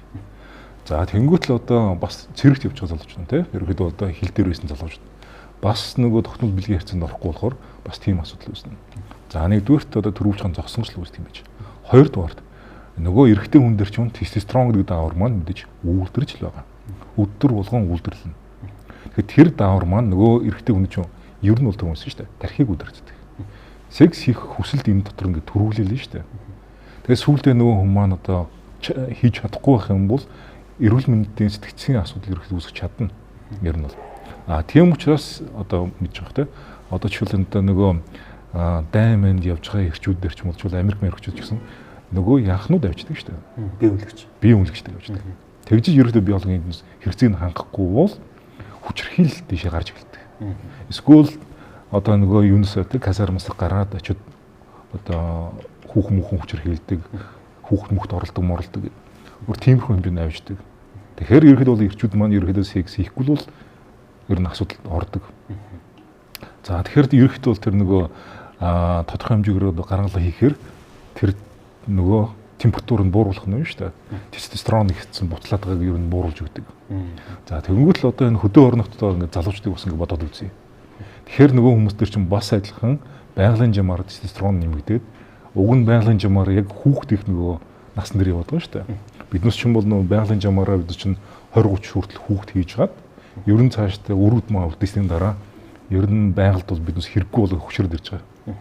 Тэгээ яг тэр чухал үе дээр нөгөө өрүүд маа үлдэх нөгөө байгалийнхаа үрийг гүйцэтгэхгүй шүү дээ. Биологийн үрийг гүйцэтгэхгүй. Тэгэхээр одоо тэр хүмүүс төр мэдээж эрүүл мэндийн зайлшгүй асуудал үүснэ, сэтгцийн асуудал үүснэ. За тэгэхээр уг нь бол одоо энэ асуудлыг уг нь бол төр зүсэг бол зайлшгүй шийдвэрлэх ёстой. Тэгэхээр одоо манай эрчүүдийг бол одоо хөдөө орногтод очиод битгий маллаа гэж хэлж болохгүй. Бусад орноос монголчууд чинь өөр шүү дээ, тийм. Нэгдүгээр хитрхи том газар нөхтэй, хитрхи цөөхөн аамтай. Хэрвээ эрчүүд маань очиж тэр аймагуудаа, сумуудаа суухгүй бол одоо тэн чинь хин эзэн болох юм бэ? Ерөөсөө л эзэнгүй хэр гараад болчихно.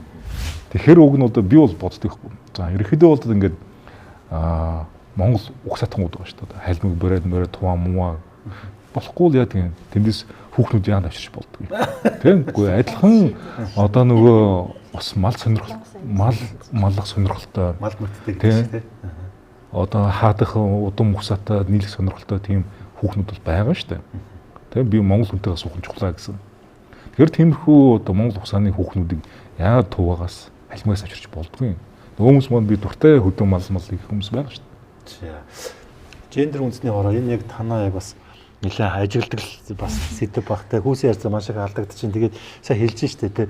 Ер нь ингээд энэ нөхцлөд ингэж удах юм бол айгүй сөрөг үр дагаврууд гарна.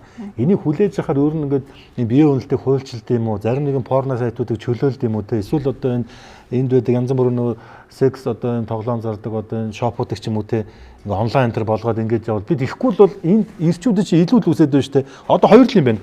Ерөөсө хөдөө нутагт ингээд ганц бие залуучууд малтай хотод болохоор нэг хүүхдтэй өрх толгоос нэг тийм хүчирхэг эмэгтэйчүүдийг өөртөө цололсон юм хоёр бүлгэл байна л да. Энэ хоёрыг ч одоо хизээ хооронд нэгж уулзаж учруулах юм бэ? Бодлогын зүгээс. За, гендрийн асуудалтай ерөөсөө зайлшгүй холбогдож явдаг зүйл тэр тэнцвэрт байдал. Ерөөсөө бүх салбарт болоод бүх орон нутаг аймагт хүүсийн тэнцвэрийг хангах асуудал. Тэр 23 онд батлагдсан малчтын хууль өөрөө бас малчтын хүүсийн зохистой харьцааг хангана гэсэн зарчим тунхагласан байлээ. Тэгэхээр ямар ч байсан хуулийнхаа хүрээнд бас хүлээн зөвшөөрөөд энд анхаарч байгаа төрийн зүгээс за мөн хөдөөгийн сэргийлт бодлого тэр чигтээ бас яг хөдөө орон нутгийг дэмжсэн үйлдвэрлэл одоо юу гэдэг нь зээл тусалцаа одоо залуучуудын хөдөө орон нутг руу шилжин суурьшиж амьдрахыг дэмжсэн бодлогод бол бас цаашдаа үр дүнгээ өгөх байх гэж харж байгаа. Зээл тусламжууд нөгөө 3% хүүтэй зээл энэ төр бол нэлээд өргөн өгдөж байгаа. За мөн төрийн албанд ажиллаж байгаа болон ер нь цалин үйлс болоод маш өндөр болсон орон нутагт сумын түвшиндөө ч гэсэндээ. Тэгэхээр ер нь бол цаашдаа бол энэ бодлогын үр дүн бол гарах байх гэж харж байгаа. Тийм яг одоо таны хэлсэн тэр одоо биеийн үнэлэгчдийг зөвшөөрч гэдэг юм уу те энэ асуудлаар бол одоо яг төрийн бодлогын түвшинд бол яригдсан юм байхгүй.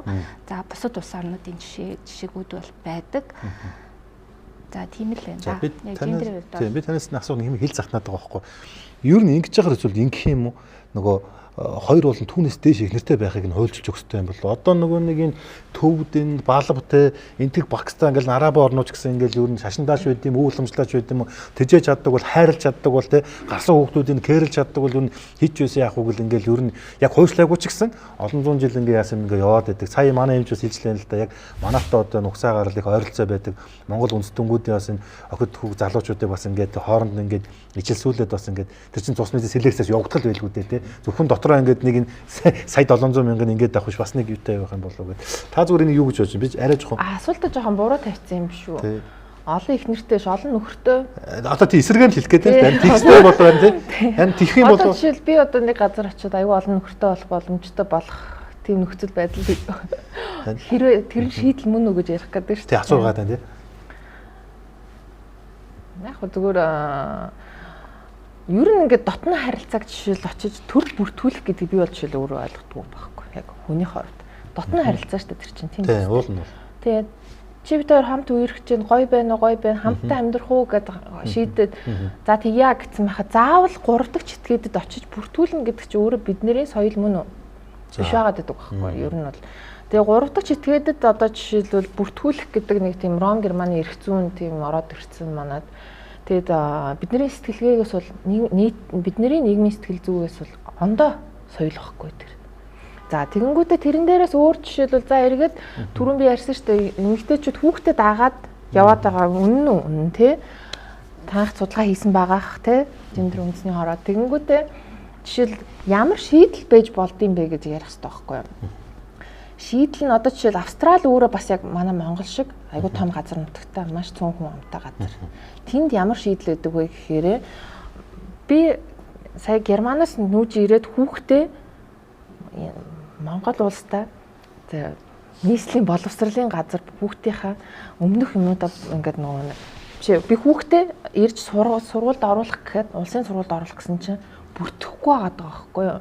Эхний ерөөсө зүгээр л ингээд очиод тулаад ерөөсө бүртгэхгүй яад гэсэн чинь өмнөх бүх гадаадд сурсан жилийнх нь дүнгийн хуулга гэдэг нэг амар том ингээд төр засаг ингээд нэг юм тавьсан. Үгүй би сургуульд нь оруулсан тий та нар зүг бүртгээд авчиж яхад үгүй чи ингээд хэдэн жилийн өмнөх юм ингээд чи хүн суртал ахгүй. Тэр бол Ром Германы өөрийнх нь эрх зүйн хүн суртал нахгүй. Өөрөөсөө Ром Германы залуучуудыг хөлөө яах вэ энэ дугаар. Харин одоо яг тэр л орох гэж байгаа байхгүй. За тэгэнгүүтээ Австрал тэрийг яаж шийдсэд юм бэ? Би хүүхдээ Австралд сургасан чи зүгээр мэйл бичээл би энд орчтон сууж байгаа. Би энэ сургуульд оруулчихъя гэсэн чи окей гэж бичиж байгаа байхгүй. Бүртгүүлчихээ гэдэг байхгүй. Тэгээ чи яг заав гарвал ингээд түрүүний ингээд энэ материалуудыг өгчөөрэй гэж байгаа байхгүй. Тэр чи аяга өөр эрх зүйн бүл явж байгаа байхгүй. Энэ шийтгэл юм биш те. Тэгэнгүүт чинь би хүүхдээ оруулчлаа. Манай хүүхд сургуульд орчлоо. ямар ч асуудалгүй байна. За Австралид гэсэн чи өөр яаж шийдэж байна гэсэн чи манайхан шиг ингээд нөгөө тархнал суурьж байгаа хүмүүс байдаг болохоор хүүхдийн сурах бичгүүд нь ингээд тодорхой тэгэнгүүт тэр сурах бичгийг хэрхэн заах вэ гэдэг гарын авлагууд давхар өгдөг эцэг эхтэн. Тэгэнгүүт эцэг эхтэн гэрийнх нь нөхцөлд хүүхдэд сургаад авах бүрэн боломжтой. Тэр юмнуудаа ингээд өгөөд явчихна. Хүүхдийг дүнгээр шалгадгүй 5 дугаар ангид нь 7 дугаар ангид нь гэд нийтийн зүгээр ингээд нөгөө ерөнхий мэдлэгийн тест гэж улс даяар нь авдаг. Боловсрлоор бол Австрали үнэхээр юм ундаг.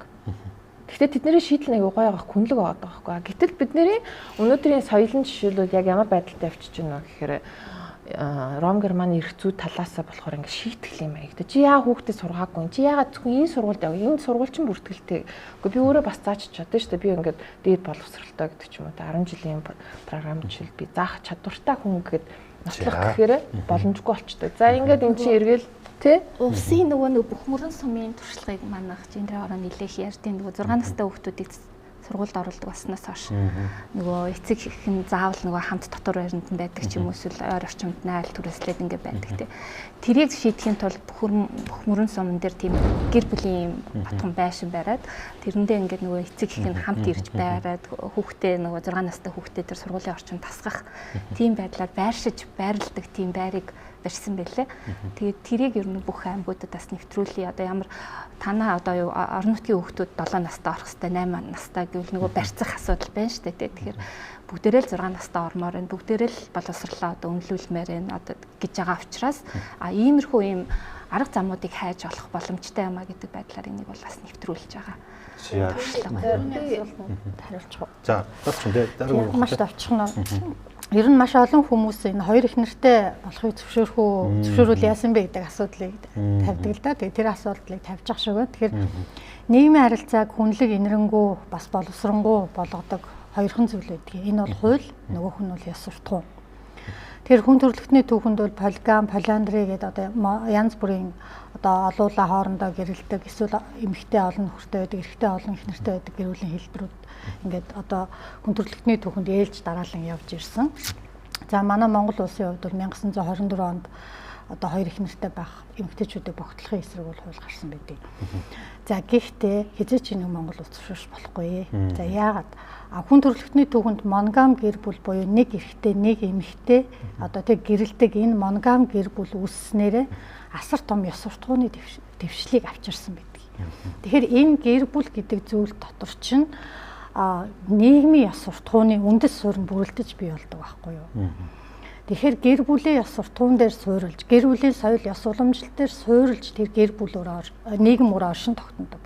Гэр бүл өөрөө нийгмийн анхдагч нэгж учраас гэр бүлийн эрүүл тогтвортой ёс суртахуунтай байдлыг бол хамгаалахын төлөө төр өөр ажиллах хэрэгтэй. Тийм ч учраас өнөөдөр Монгол улсын хуулинд гэр бүл хүүхэд бол төрийн хамгаалтанд байна гэж байгаа. Гэрлэлт гэдэг чинь өөрөө юу юм бэ гэхлээр эсрэг хүүсэн хоёр хүн нийгэм сэтгэл зүй эдийн засгийн хувьд харилцан бие биенийхээ өмнө үүрэг хариуцлага хүлээхийг хэлж байгаа юм. Тэрхүү үүрэг хариуцлагыг заавал яах ёстой юм? Хуулиар баталгаажуулж өгөх ёстой. Хэрвээ хуулиар тэрийг баталгаажуулж өгөхгүй бол хэн ч хинийхээ өмнө үүрэг хариуцлага хүлээхгүй. Тийм учраас өнөөдөр үүрэг хариуцлагаас зугтсан нөхдүүд ч нөгөө хамтран амьдрах гэдэг тэр сонголтыг одоо сонгоод байгаа шүү дээ. Тэгээ дунд нь хэн хохироод байгаа гэхээр хүүхэд хохироод байгаа. Тэгэхээр бол өнөөдөр бол энэ асуудлын шийдэл нь бол олон ихнэр авах тухайн асуудал бол биш юм аа гэдэг аргаал орж байгаа. Тэгээд нөгөө талдаа бол ерөөсөө энэ гэр бүлийг одоо дэмжих гэр бүлд суурилсан хүн амын хөгжлийн бодлого гэдэг юм бол манай улс их үр дүнд бол хүрэх ёстой. Түрүү нөгөө дарга хэлж байна хөдөөгийн сэргэлт, шин сэргэлтийн бодлого гэдэг. Яг үнэндээ яг тэр бодлогын чинь дагуу хөдөөрөө нүүсэн миний шавнаар буцаад ирж байна. Сумын төвд очлоо гинэ. Одоо шин сэргэлт, хөдөөгийн сэргэлт гэж сумын төвд очсон байна. Очихоор төрийн хідэн байгууллага эмнэлэг сургууль захиргаа ингээд ажил байдаг, өөр ажлын бэр байдгүй юм байна гинэ. Тэгээ ажил хийх гэсэн чинь болдгүй юм байна гинэ. Бизнес хийх гэхээр сумын төвөнд хэдхэн хүнтэй болохоор явдгүй юм байна гинэ. Тэр хүмүүс нөгөө бизнесийг авахч тийм нөгөө мөнгө өгдөг юм байна гинэ. За тэгэнгүүт төрийн байгууллагын бүгдээрээ цалингийн зээлтэй хүүхдүүдэд хот руу сургуульд явуулсан байт юм байна гинэ. За тэгээ сумын төвд нь газар өгөөч гэхлээр газар авахгүй гадны хүнд өгөхгүй гэдэг өгдөг юм байна гинэ. Бодит байдал тэр ийм л байгаа байхгүй. За би та нарт нэг юу үзүүлэх гээд Энэ Canon реклам биш шүү. Сая дэндүү удаан барьчлаа. Тэг яагаад энийг би ярьсан бэ гэхээр харуулъя. За яг бид тав ингэж яг энэ асуудал дээр байр суурь илэрхийлж байгаа бол манай урлаг уран сайхныхын те ямар одоо ажил хийж байна гэдэг. Одоо энийг бүсгүйгээд Canon сайхан 1 сард нээлттэй хийсэн. За та нар бол үзсэн бах те. Гидээ ирчүүдийн эрхтэй, гидээ ирчүүдийн мэдрэмж би айгу ботсон байхгүй. Нэг сони ингээл энд ингээл хайр дурлал ингээл хайр гэдэг бүсгүүн гэдэг ийм сайхан ингээл тэр нэг дуунал зориулсан Canon шиг байна. Би энэ жоо харамссан. Яагаад ингээд энэ нэг хүүсийг давмгаа байдлаар гаргаад одоо энэ нэг хоёр дахь ч юм уу баг нэг онцгой ач холбогдолгүй ч юм уу те төгсгөлийн хүртэл би ерөөсөй ойлгоогүй. За тэр дүүч. За тэгээд дараа нь энэ Single Inferno гэдэг нэг юм юу өмнөд Солонгос нэг юм шоу яваад байдаг. Одоо нэг юм хэсэг юм залуучууд хүүхнүүдийг цуглуулад нэг те нэг эзгүй арал дээр ч юм уу ингээл амар ингээл яадаг. Энэ яг хооронд танилцуулаад юм шиг байгаа юм л та. Тэгээд манай бас нэг телевизээс энийг нэг эргэтэйгээр ингээ бас нэг хийгээ яваад байгаа. Сая 2 дугаар сизон ч үлээ явж байгаа. Тэгээд би бодоод байгаа байхгүй. Энэ бол яг юм хоцуурын газрын ингээд юмуудын хоорондох юмыг айгүй ингээд болгоод байгаа байхгүй. Гэтэл миний бодоод байгаа юм бол хөдөө орон нутагт байгаа тэр залуучуудыг яах вэ? Магадгүй эмэгтэйчүүд бас байгаа штэ тий. Гэрлэх насны хүнтэй суугаагүй хүүхдүүд ч юм уу. Магадгүй нэг урд нь амьдрал зохиосон ч юм уу тий. Ягаад тэднэр зориулсан юм контент бүтээхгүй байгаа юм. Би амар харамсдаг байхгүй. Энэ бол ингээд нэг тийм явцсан хүрээний одоо нэр төрөл нь халдж байгаа юм шүү. Зүгээр л жоох ингээд нэг нийт одоо Монголын хүн амт гэдэг юм уу. Яг тэр орхигдсан хэсэгтээ нэг зориулсан бас нэг тийм телевизэн ч гэдэг юм уу. Таниулах нэг тийм хийж болдгоо юм уу. Нэг хамгийн зүйлд нь бас нэг чихэн чимэгтэй нэг манай бас нэг бас л адилхан салбар ETV телевиз нэг ийм хөөрхөн контент хийдэг юм байна. Тэгээ би энд айгүй их бас урамшсан. Энэ одоо ингээд хотын ингээд нэг охид бүсгүүчүүдийг хөдөө аваачаад мал малдаг залуучуудтай ингээд гоо танилцуулаад нэг болзооны хоног хугацаа өгчдөг юм байлээ. Ваа хоорондоо энэ хоёр чистэ нэрээ 9 шидэ юм ярин заримдаа тэр камера бичиж байгаа хүртэл хилдэггүй юм байна. За энэ өөржин гадаа мал дээр гарна дэд дотор орно. Энэ хоёрын хооронд нанд ингээд харилцаа явж байгаа. Энийг одоо болж өгвөл ингээд цаашаа дэмжээд те хөхүүлээд ингээ яваасаа гэж бодож байгаа. Их гой бас хосоод төрөх юм билүү те. Би сайн мэдэхгүй. Энэ говь алтан засаа дараа Амгланбаатаргийн залуу байсан. Одоо их хурлын гишүүн болсон. Алтан залуус 2022 гээд нөгөө те энэ залуучууд бүсгүүчүүдээ нэг уулзуулдаг арга хэмжээ зохион байгуулсан. Зөвхөн ихлэ говь алтаад болсон. Тэгээ энэ нэлээ үр дүнтэй болоод энэ дөрөвний бүр те ирэг дээр 2 4 7 гээд бүр баруун аймагуудын те хийсэн одоо нэрлсэн аймагуудын дундаас ингээд гоё уулз зохион байгуулад тэр нь бүр ингээ яваад энэ хит хит хоц гараад бүр ингээ гэрлээд аймаг орнотгаас нь өргөө цагаан гэр одоо юу байдгийг ингээ дэмжиж явж байгаа байхгүй. Тэгээд нөгөө сайн хийхэд бас ингээ цаанаасаа л бас ингээ болдгийм байд. За тэгэхээр би ингээ хоёр юм асууж байгаа та хэдээс.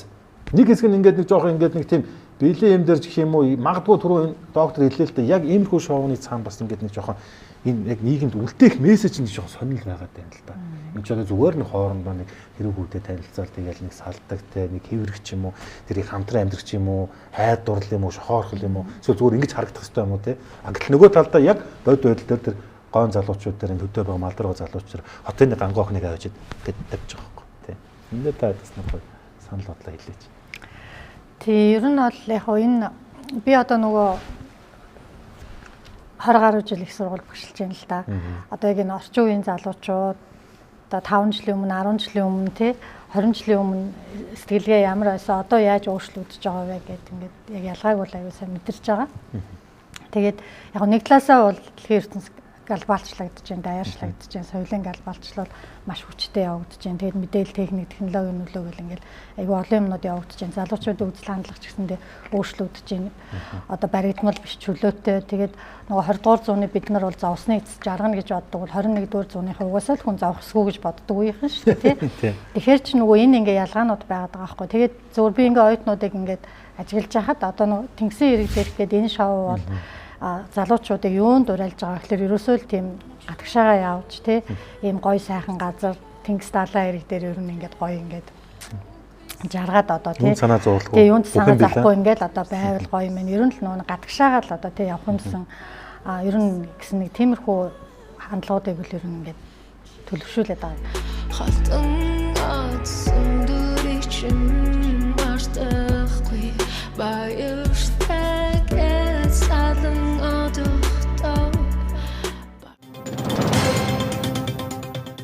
түрүүний нөгөө нэг ETV-гийн хотын бүсгүй хөдөөд гээд тэгээ энэндээс би бас нөгөө би чи нөгөө гендер судлалын хичээл бас өөрөө ордог байхгүй юу. Тэгээд энэ дээр би яг ингээ асуусан чинь охтууд юу гэж байгаа гэхээр хос төрөх болгоос төрөхгүй гэж байгаа. Яагаад энэ хөдөөний залуучууд бол мэдээж хотын охтуудтай гэрлэхийг хүсэж байгаа. Хотын охтууд нь бол гэрлэхгүй шүү дээ. Яасан муухай.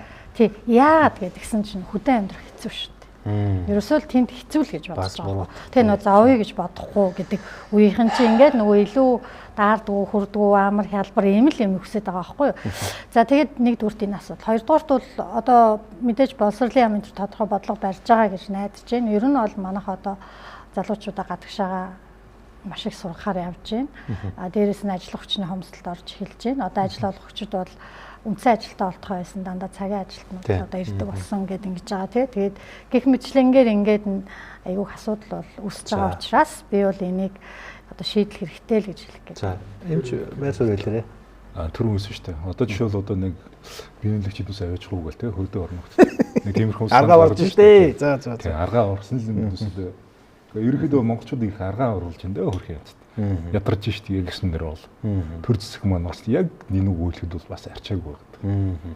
Хийх юм хийж чадахгүй. Таны бодлоор энэ хотын одоо гой гангай октод гэж хэлээгүй шүү. Зүгээр хохид бүсгүйчүүдийг энэ хөдөө аваачин тул тэнд одоо энэ залуучуудаа сайхан ингээд юу юуг нэгт оруулахгүй шүү дээ. Энэ нэлээ олон юм болно. Тэрийг дэмжихийн тулд төр засагч юм уу орон нутаг юу гэхтэй бол. За ер нь бол бие болохоор ч юм уу төрийг харддаг хүмүүс нэг байхгүй юу? За. Угаасаа чадахгүй гэж үздэг. За. Өөртөө л юм бодож ирсэн нэр, амин юм бодсон дэр гэж хэлдэг. Тэгэхээр нэгдүгээрт ийм байна. Хамгийн гол төр үсэн шүү дээ. Тэр эмэгтэй хүн байж хэрэгтэй хүний сэтгэл зүй эрүүл байдаг юм аа гэдэг. Өөрөөр хамт байжуд окситоцин гэдэг давар ялгарх хэрэгтэй. Тэгжиж тэр маань өөрөө алж жаргалын давруудын нэг. Тэр маань эрэгтэй хүний тархийг эрүүл байлгадаг байхгүй. Тэр зайшгүй эрэгтэй хүн эмэгтэй хүн хэрэгтэй. Тэр одоо хүүхэлтэй мөхөлтэй хилдэг хүүхэлтэй мөхөлтэй хэрэггүй. За. Төр зүрийн одоо харилцаач ер нь хэрэггүй. Тэгэхээр ерөнхийдөө төр үнсэн шүү дээ. Зайшгүй эрэгтэй хүн бол эмэгтэй хүн хэрэгтэй. Эрэгтэй хүн байгаа ч хэрэггүй. Тэр даавар нь эрэгтэй хүн үйлдвэрлэхгүй. Тэнгуүтлийн одоо энэ хотын ганган хүүхнүүд нь тэгээд өөртөө их мундаг хүчрэг ярилцсан. Гэтэл ерөнхийдөө бол хизээж хүчрэг эмэгтэйтэй улс хөгждөггүй. Түүхэн тийм байхгүй. Дандаа ирчүүд л хөгжүүлдэг. Тэгэхээр ерөнхийдөө одоо нөгөө агуу хиндэмэрлэгдэх шиг те өөрсдөө бас тэгж бас болохгүй. Фэйсбүүкээс нь дүүрэн өөрийгөө сингл мам гэж нэрлсэн айгу хүчрэхэг тийм тусгаар болсон юм шиг байна гэдэг чинь. Инфлюенсерч хөгжүүлж байгаа юм хаана вэ те. За. Ерөнхийдөө бол бид нар чинь ус хүчрэхэг байж ард иргэд нь ажралтай амьдрах гэдэг шүү дээ. Энэ ус чинь ядуу учраас ард иргэд нь юм азгүй гүрэнжлээ явж байгаа. За тэгэхээр ерөнхийдөө бол одоо төвс те. Ерөнхийдөө бол зайлшгүй хэрвээ хотын тэр ганган хүүхнүүд нь хөдөө очдөг юм бол төрүүлсэн шүү дээ. Тэр туваа мууд хөдөө амьдрал сурцсан хүүхнүүдээс авчирч яа. Тэн дээр болохгүй юм юу ч байхгүй. Тэгтэл төр зэсэг маань тэр тал дээр юу ч хийхгүй. Тэгэхээр ерөнхийдөө одоо хувийн хвшлийнх нь тэр туваа муугийнхантай холбоо өрөөд тий одоо энэ шиг болцолоод авчруулдаг тэгээд цус холдуулах үйлчлэг гэдээс үн хийвэл бас зүгээр одоо. Тэгвэл яа нөгөө нэг дөрвөн улсын гавьяат нөгөө самандын жавхлантай холбоотой тийм цааш ерөөсөө тэр чинь бол ихэд бол манай төр зэсгийн хийж чадахгүй мэл ганцаар хийж байгаа шүү дээ. Яг нэг үг ярих юм бол өөрөлд би төрийн энэ үйл ажиллагаан дээр шууд муу дүнд авчдаг. Гоё юм ярьдаг үр дүн байхгүй гэдэг. Чи ярьж байгаа энэ асуудлыг шийдсэн орны жишээ нь бүгд найрамдах Солонгос байхгүй өмнөд Солонгос. Өмнөд Солонгос ч нөгөө төрөлхтөд буурсан. Зарим 80 оноос хойш хүүхдийн дуу сонсоог тосгон байгаа. Маш олон сургууль цэцэрлүүд таагдж байгаа. Тэднийг яасан бэ гэхээр нөгөө зүүн өмнөд Азийн буурай хөгжилтэй орнуудын эмэгтэйчүүдтэй солонгос эрэгтэйчүүдийг гэрлэхийг дэмжсэн. Тэгээ олон соёлт гэрүүлийг дэмжих бодлого гэж байна. Олон соёлт гэрүүлийг дэмжих одоо маш их төвөттэй.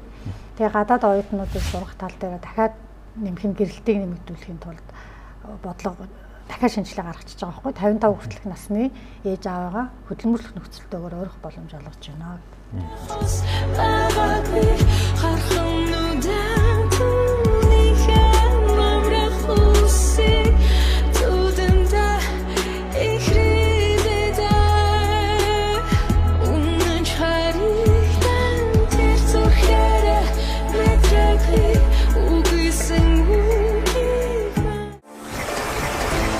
Нэвтрүүлгийн эрийн тэтгэгч глюкоз ус.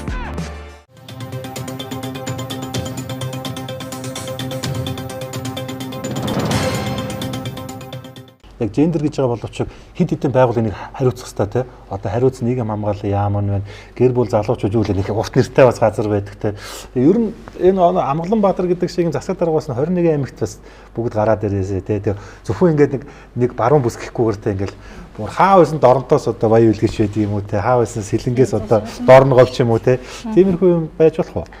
Болно шүү дээ. Гендрийн хуулиар бол нөгөө хуулиар үүрэг хүлээгч бүх субъектуудыг бол хуульчилсан байгаа. Иргэдийн хуралтынд ордог. Орон нутгийн иргэдийн хурал бол тухайн орон нутагт л улсыг хурна шүү дээ. Тэгэхээр тэр өөрсдийнхөө шийдвэрээр тухайн орон нутгийнхаа онцлог, үндэстний онцлогоос шалтгаалаад, хүн ам зүйнхаа бүтцээс шалтгаалаад ямар ч бодлогыг бас хууль тогтоомжиндөө нийцүүлээд хийх боломжтой. Тэрийг гендрийн хууль бас өгдөг, олгодог. За энэ талаараас ч манайхаас чиглэл зөвлөмжүүдийг өгөөд ажилладаг. Тэгэхээр тэр хүрээндээ л бас Говьлтай аймагт тийм сайн туршлага байна. Бусдууд нь ч гэсэн Төв аймагт ч гэсэндээ тийм хийгдсэн байдаг. Тийм. Тэгэхээр ер нь бол хийгдэж байгаа. Яад энэ гендрийн асуудлын удаан байдаг тий. Үр дүн гарахгүй байгаа юм шиг ч юм уу тий. Хүмүүс шүмжлэлт ханддаг. Тэгэхээр дандаа нийгмийн сэтгхүүд өөрчлөлт оруулах хэмжээний юм байдаг учраас тодорхой хугацаа шаардлагатай байдаг. Энэ процесс бол ингээ аажмаар хийгдэж байна гэсэн. Яг шууд олон улсын түвшинд хийгдэж байгаа өөр улс орны туршлагыг шууд аваад хэрэгжүүлэх манад боломжгүй. Тийм тэгэхээр нэгэн судалгаа дүн шинжилгээ бол хэрэгтэй. Та зүгээр бас хийгдэж байгаа юм. Та яг төрийн хүний биш яг хувь хүний үзэл бодлоо хэлж болохоор зүгээр яавал ингээд нөгөө энэ хөдөө малдаар байгаа энэ ганц бие залуучуудыг нэг бас нэг хотын те одоо шилжилт хөдөлгөөнийг дэмцэн бодлогууд одоо нөгөө тэр түрүүнсэн нийгэм соёлын асуудлуудыг шийдэх, зам харгуу тавих гэдэг энэ бүх юмнууд чинь зэрэг явж ижил үр дүн хүрнэ гэхээс аль нэг юм нь бол давмгаалсан байдлаар фотокин зээлийн хүү те. Тэгээд тэр бүх юм зам харгуу цэцэрлэг сургууль одоо юу гэдгийг тэгээд ажиллах таатай орчин нөхцөл тэг хүн ам зүйн бүтцэн ч гэсэн өөрөө таатай байх хэвээр. Тэгэхээр тэрийг төрийн бодлохоор одоо жишээлбэл нөгөө Атрын аян өрнүүлдэг гэдэг шиг ер нь бол хот төлөвлөлтөөрөө ч гэсэн тэгээд шинэ хот байгуулж байгаа тохиолдолд одоо бүх аймаг орон нутгаас тэнцүү тоотой тий хүүсийн тэнцвэрийг хангасан хүмүүсийг айждаг ч юм уу тий төрийн бодлогоор шийдэх боломжтой юм асуудлууд байна л да. Одоо энэ хотод нөгөө хотын хөдөө байна шүү дээ тий ингээд цахилгаан очоогүй тий гэр хорооллын одоо ингээд хотын хөдөө байгаа. Тэгэхээр ажилгүйч хүмүүс байгаа, олон хүүхэдтэй ч хүмүүс байгаа. Тэд нарыг ингээд бүлэг болгоод нөгөө хоршооны зохион байгуулалтанд оруулаад мал авч өгөөд хөдөө гаргаж болдгоо юм бах таа гэж бас нэг гаргалгаатай. За энэ сэдвийг судлаач уянга хаана. За сайхан базаад төлөөсөө ярьлаа тий. Энэ хөдөөний залуучуудыг хэдүүлээ. Гарц нь бол байгаа юм бэ. Дан ганцаас төр найдаж явах уу те бас ингээд гарц гаргалгаа одоо түрүүн тэр гавьяч үжиж жавхлангаа дамжуулд юм уу эсвэл одоо ах トゥ зайралцаа гараж үт юм уу те бүгднгээр нэгээ явж болох те ингэж байгаа байхгүй хөдөө очихоор малчин залуучуудтай ингээд уулзсан шүү дээ те адууч хүн байна уу одоо өхрийн мал аж ахуй зэрэглэж байгаа хөрчин байна уу тэр залуучуудыг ингээд төрөний нэвтрүүлэх шиг дангаар нь ганцаараа ингээд дагаа явахаар тэр хүмүүс асар гоё эрэгтэй хүмүүс гэдэг байхгүй уул те тий асар гоё эрэгтэй хүмүүс байдаг. Тэгээ тэр түлээгээ хагалж байгаа байдал эдгээр бүр ингээд тэр нөгөө багжаа ингээд ашиглаж байгаа байдал тий ингээд эргэн тойрноо ингээд хэрхэн ингээд ойлгогдсон тэр менежмент хийж байгаа байдал нь харахаараа тэр хүмүүс бол үнэхээр гоё хүмүүс байдаг байхгүй. Үнэхээр гоё хүмүүс байдаг. Тэгээд тэр нөгөө малтайгаа харьцаж байгаа байдал, ойлгож байгаа байдал тэгээд өөрт нь байгаа багжуудаа хэрхэн одоо ангилж ашиглаж байгааг харахаар оюуны айгүй өндөр чадвартай хүмүүс байгаад байдаг тийм айгүй потенциал. Цаанаас л Монгол ах өнөртдөг тийм. Тийм бүр хамт байгаад баймаар байдаг.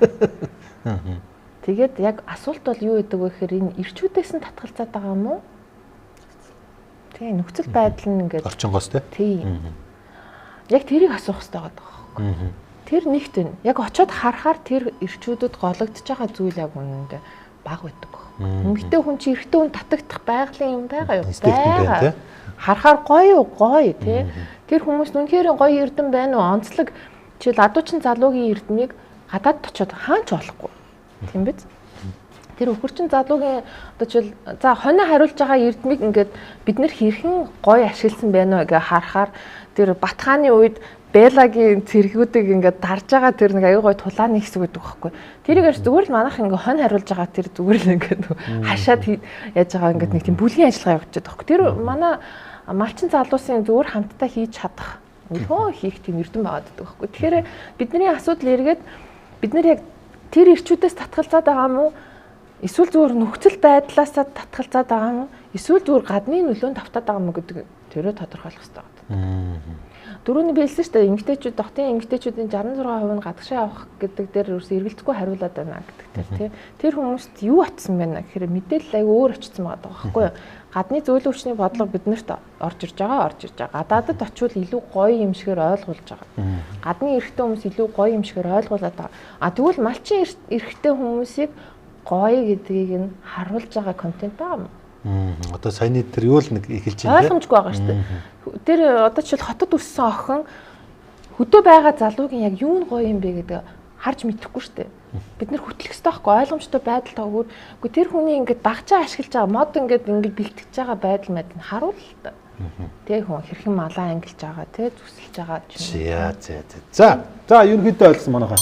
Тэгээд юу шүү хөө. Энэ нөгөө нэг шинжил хөдөлгөөн буюу за одоо нөгөө хүүсийн харьцаа алдагдж байгаа те ганцхан хүмүүсийн зовлон жаргал бол одоо энэ Аз улсууд одоо их байгаа те өмнө Солонгос одоо нэг ингээд тооцоол нь бүр ингээд нэмэгдээл энэ за энэ ч одоо бүр юу ч болж байгаа нь те бараг 3-1 нь бүрдүүлэн чиж яах шиг. За тэгэл одоо энэ хүүхэд төрүүлэх төлөвлөгөөтэй байна гэл ингээд явж байгаа. За хятад бол ингээд одоо жишээ нь ингээд хүсэхгүй байна л гэж юм те. Өөр одоо ингээд карьертэй илүү одоо анхаардаг гэж одоо хүүхнүүд ч сүүлүүд их айхтар болсон байна. За одоо тэгэл Японы залуучууд хүртэл одоо ганц үеийн насыг одоо барнасан судалгаа гарч байгаа гэл маш хүнд юм явж байна. За тэгээ энгийнх хөө хэдүүлээ бараг 2 цагийн хугацаанд ингээд ярилцлаа. Тэгээд өнөөдөр энэ хүү хилцүүлгээ хэдүүлээ сайхан дүгнээд би бол нэг айхтар хугацаа заахгүй. Хоёрлын ярьлаа шүү дээ. Эрэгтэйчүүдийн яг одоо нийгэм дэвшлэх байр суурь буюу за одоо энэ эрүүл мэнд бүр амиа орлын хүртэл ярьлаа тий. За хоёрдугаарт энэ утгаа алдж байгаа шийдэл хөдөлгөөн буюу орон нутагт үйлцсэн ганц үе залуучуудаа яах вэ гэж та дөрөвс энэ 2 цагийн хугацаанд асуусан. За тэгээ одоо яа хэдүүлээ. Яг дараалтаа системтэйгээр явъя заа юу. Хинээс ариун баримтчээс эхэлнэ. Та өнөөдрийн сайхан хилцүүлгээ дүгнээд бас нэг комент хийлээд өнөөдрийн бас энэ хүү хилцүүлгээс хэдүүлээ дуусгаж бодож байгаа маа. За тэгээд таныг зарлаа. Ирчүүдийн эмч Ариун Баяр.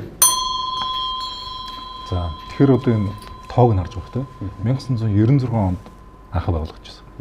Өөрөөр нь нөгөө эрэгтэйчдийн эрүүл мэндийн асуудлуудыг анх одоо шийддэг эмнэлгийн нэрээр анх 1996 онд байгуулагдсан. Тэрнээс өмнө нь бол эрчүүдийн гэсэн тусгаалсан юм ерөөсөй байгаагүй. Тэгээд 96 онд байгуулахад нь хүмүүс хүртэл гайхаад байдаг гэсэн үг. Андуураад орж ирдэг гэсэн. Эрэгтэйчүүдийн гэдгийг эмэгтэйчүүд гэж автоматар уншаад байдаг.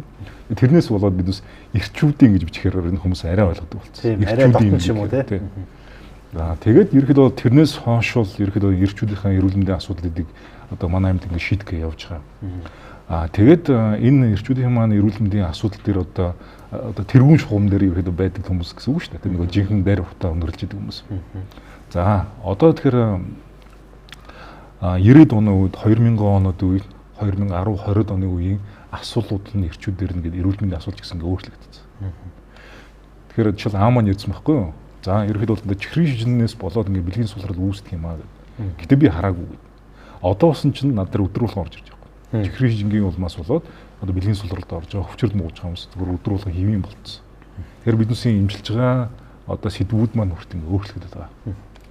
За тэгэхээр нөгөө эрчүүдийн эрүүл мэндийн асуудлыг одоо яаж шийдвэрлэхээ гэдэг одоо биднээс бас янз бүрээр оролдож байгаа шүү дээ. Тэгээ эцсийн дүндээ нэг л шийдвэр гараад байхгүй. За ерөнхийдөө бол энэ эрчүүдтэй зориулсан эрүүл мэндийн контент хийж эрүүл мэндийн босрал дээр нь л ер нь ажилласан дээр юм байна. Тэгэхгүй болохоор ч юм уу зүгээр өвчин болгон дээр нь биднээс тэгээд туслах болно. Гэхдээ энэ ч юм бол хідэж дуусахгүй ажил юм байна гэдэг. Тэгэхээр айгүй өрөвдөлтөд манай ч юм уу хаа авсан тэгэл одоо гов алтай малтай тэгээ ховд баян үлгэр чинь нисчирж үзүүлдэг байхгүй. Яг л тэнд эмчилдэг эмч нь байхгүй гэдэг. За тэгэхээр одоо манай төр зэсг маань эртнийчдийн эмч нарыг биелдээ тавьсан л гэж чинь уучлаарай. Тэд нар чинь шаардлага хангахгүй. Эртнийчдийн эмч нар яв хийж чаддаг ямар эмч байдгийг төр зэсг маань өөрөө бидэж чадахгүй шүү дээ. Хэн биднээс ирж асуусан асуугаагүй. Нэг юм хийцэн судалгаа хийцэн гэдгийг уучлаарай тэр нь биднээс үнэхэргүй юм хийцэн явж. Эмчнэр инж бэлтгэний эмчнэрээс биднээс үнэлдэг байхгүй. Тэгэхээр одоо төр зэсг маань одоо яг үнэхэр бодтойгоор мэржлийн хүмүүстэй хамтарч ерөөсөө ажилтгүй нэг асуулт гараад ирсэн. За тэгэхээр одоо нөгөө энэ эрүүл мэндийн одоо эрчүүдийн эрүүл мэндийг л ярьчих л да тийм. Эрүүл мэндийн асуудал маань одоо тэнд нэг захын сумд одоо нэг хүн хохирчлаа. Тэгээд тэрнийгээ эмчлүүлэхийн тулд нөгөө хүн чинь бүр хэдэн зуун километр ирж эмчлүүлнэ гэдэг чинь бас нэг талаараа утгагүй. Тэгээд тэр эрэгтэйчдийн эмчнэрийг чанартай бэлдэх асуудлыг бас тодорхой хэмжээгээр төр зэсг маань шийдэх ёстой. Тэгээд нөгөө хүн чинь бол одоо эрүүл мэндийн асуудал нь хохирчод байх чинь бол хот руу ч имжлүүлж байна. За тэнгуүл ерөөхдөө ямар ч эрүүл мэндийн үйлчлэгээ авахгүй газараа нөгөө хүн чинь байгаад тахаас хүсэлгүй болчихно. Эхнэр нь ч гэсэн байд л тийм биз дээ. Тэгэхээр одоо энэ хөдөө орон нутгийнхаа одоо энэ эрүүл мэндийн асуудлыг нэгдүгээр тавих хэрэгтэй. Ер нь бол одоо хүний эрхийн дотор ч юм бол нэгдүгürt амьд явах, эрүүл явах нь дараа нь бусд нь орж ирнэ шүү дээ.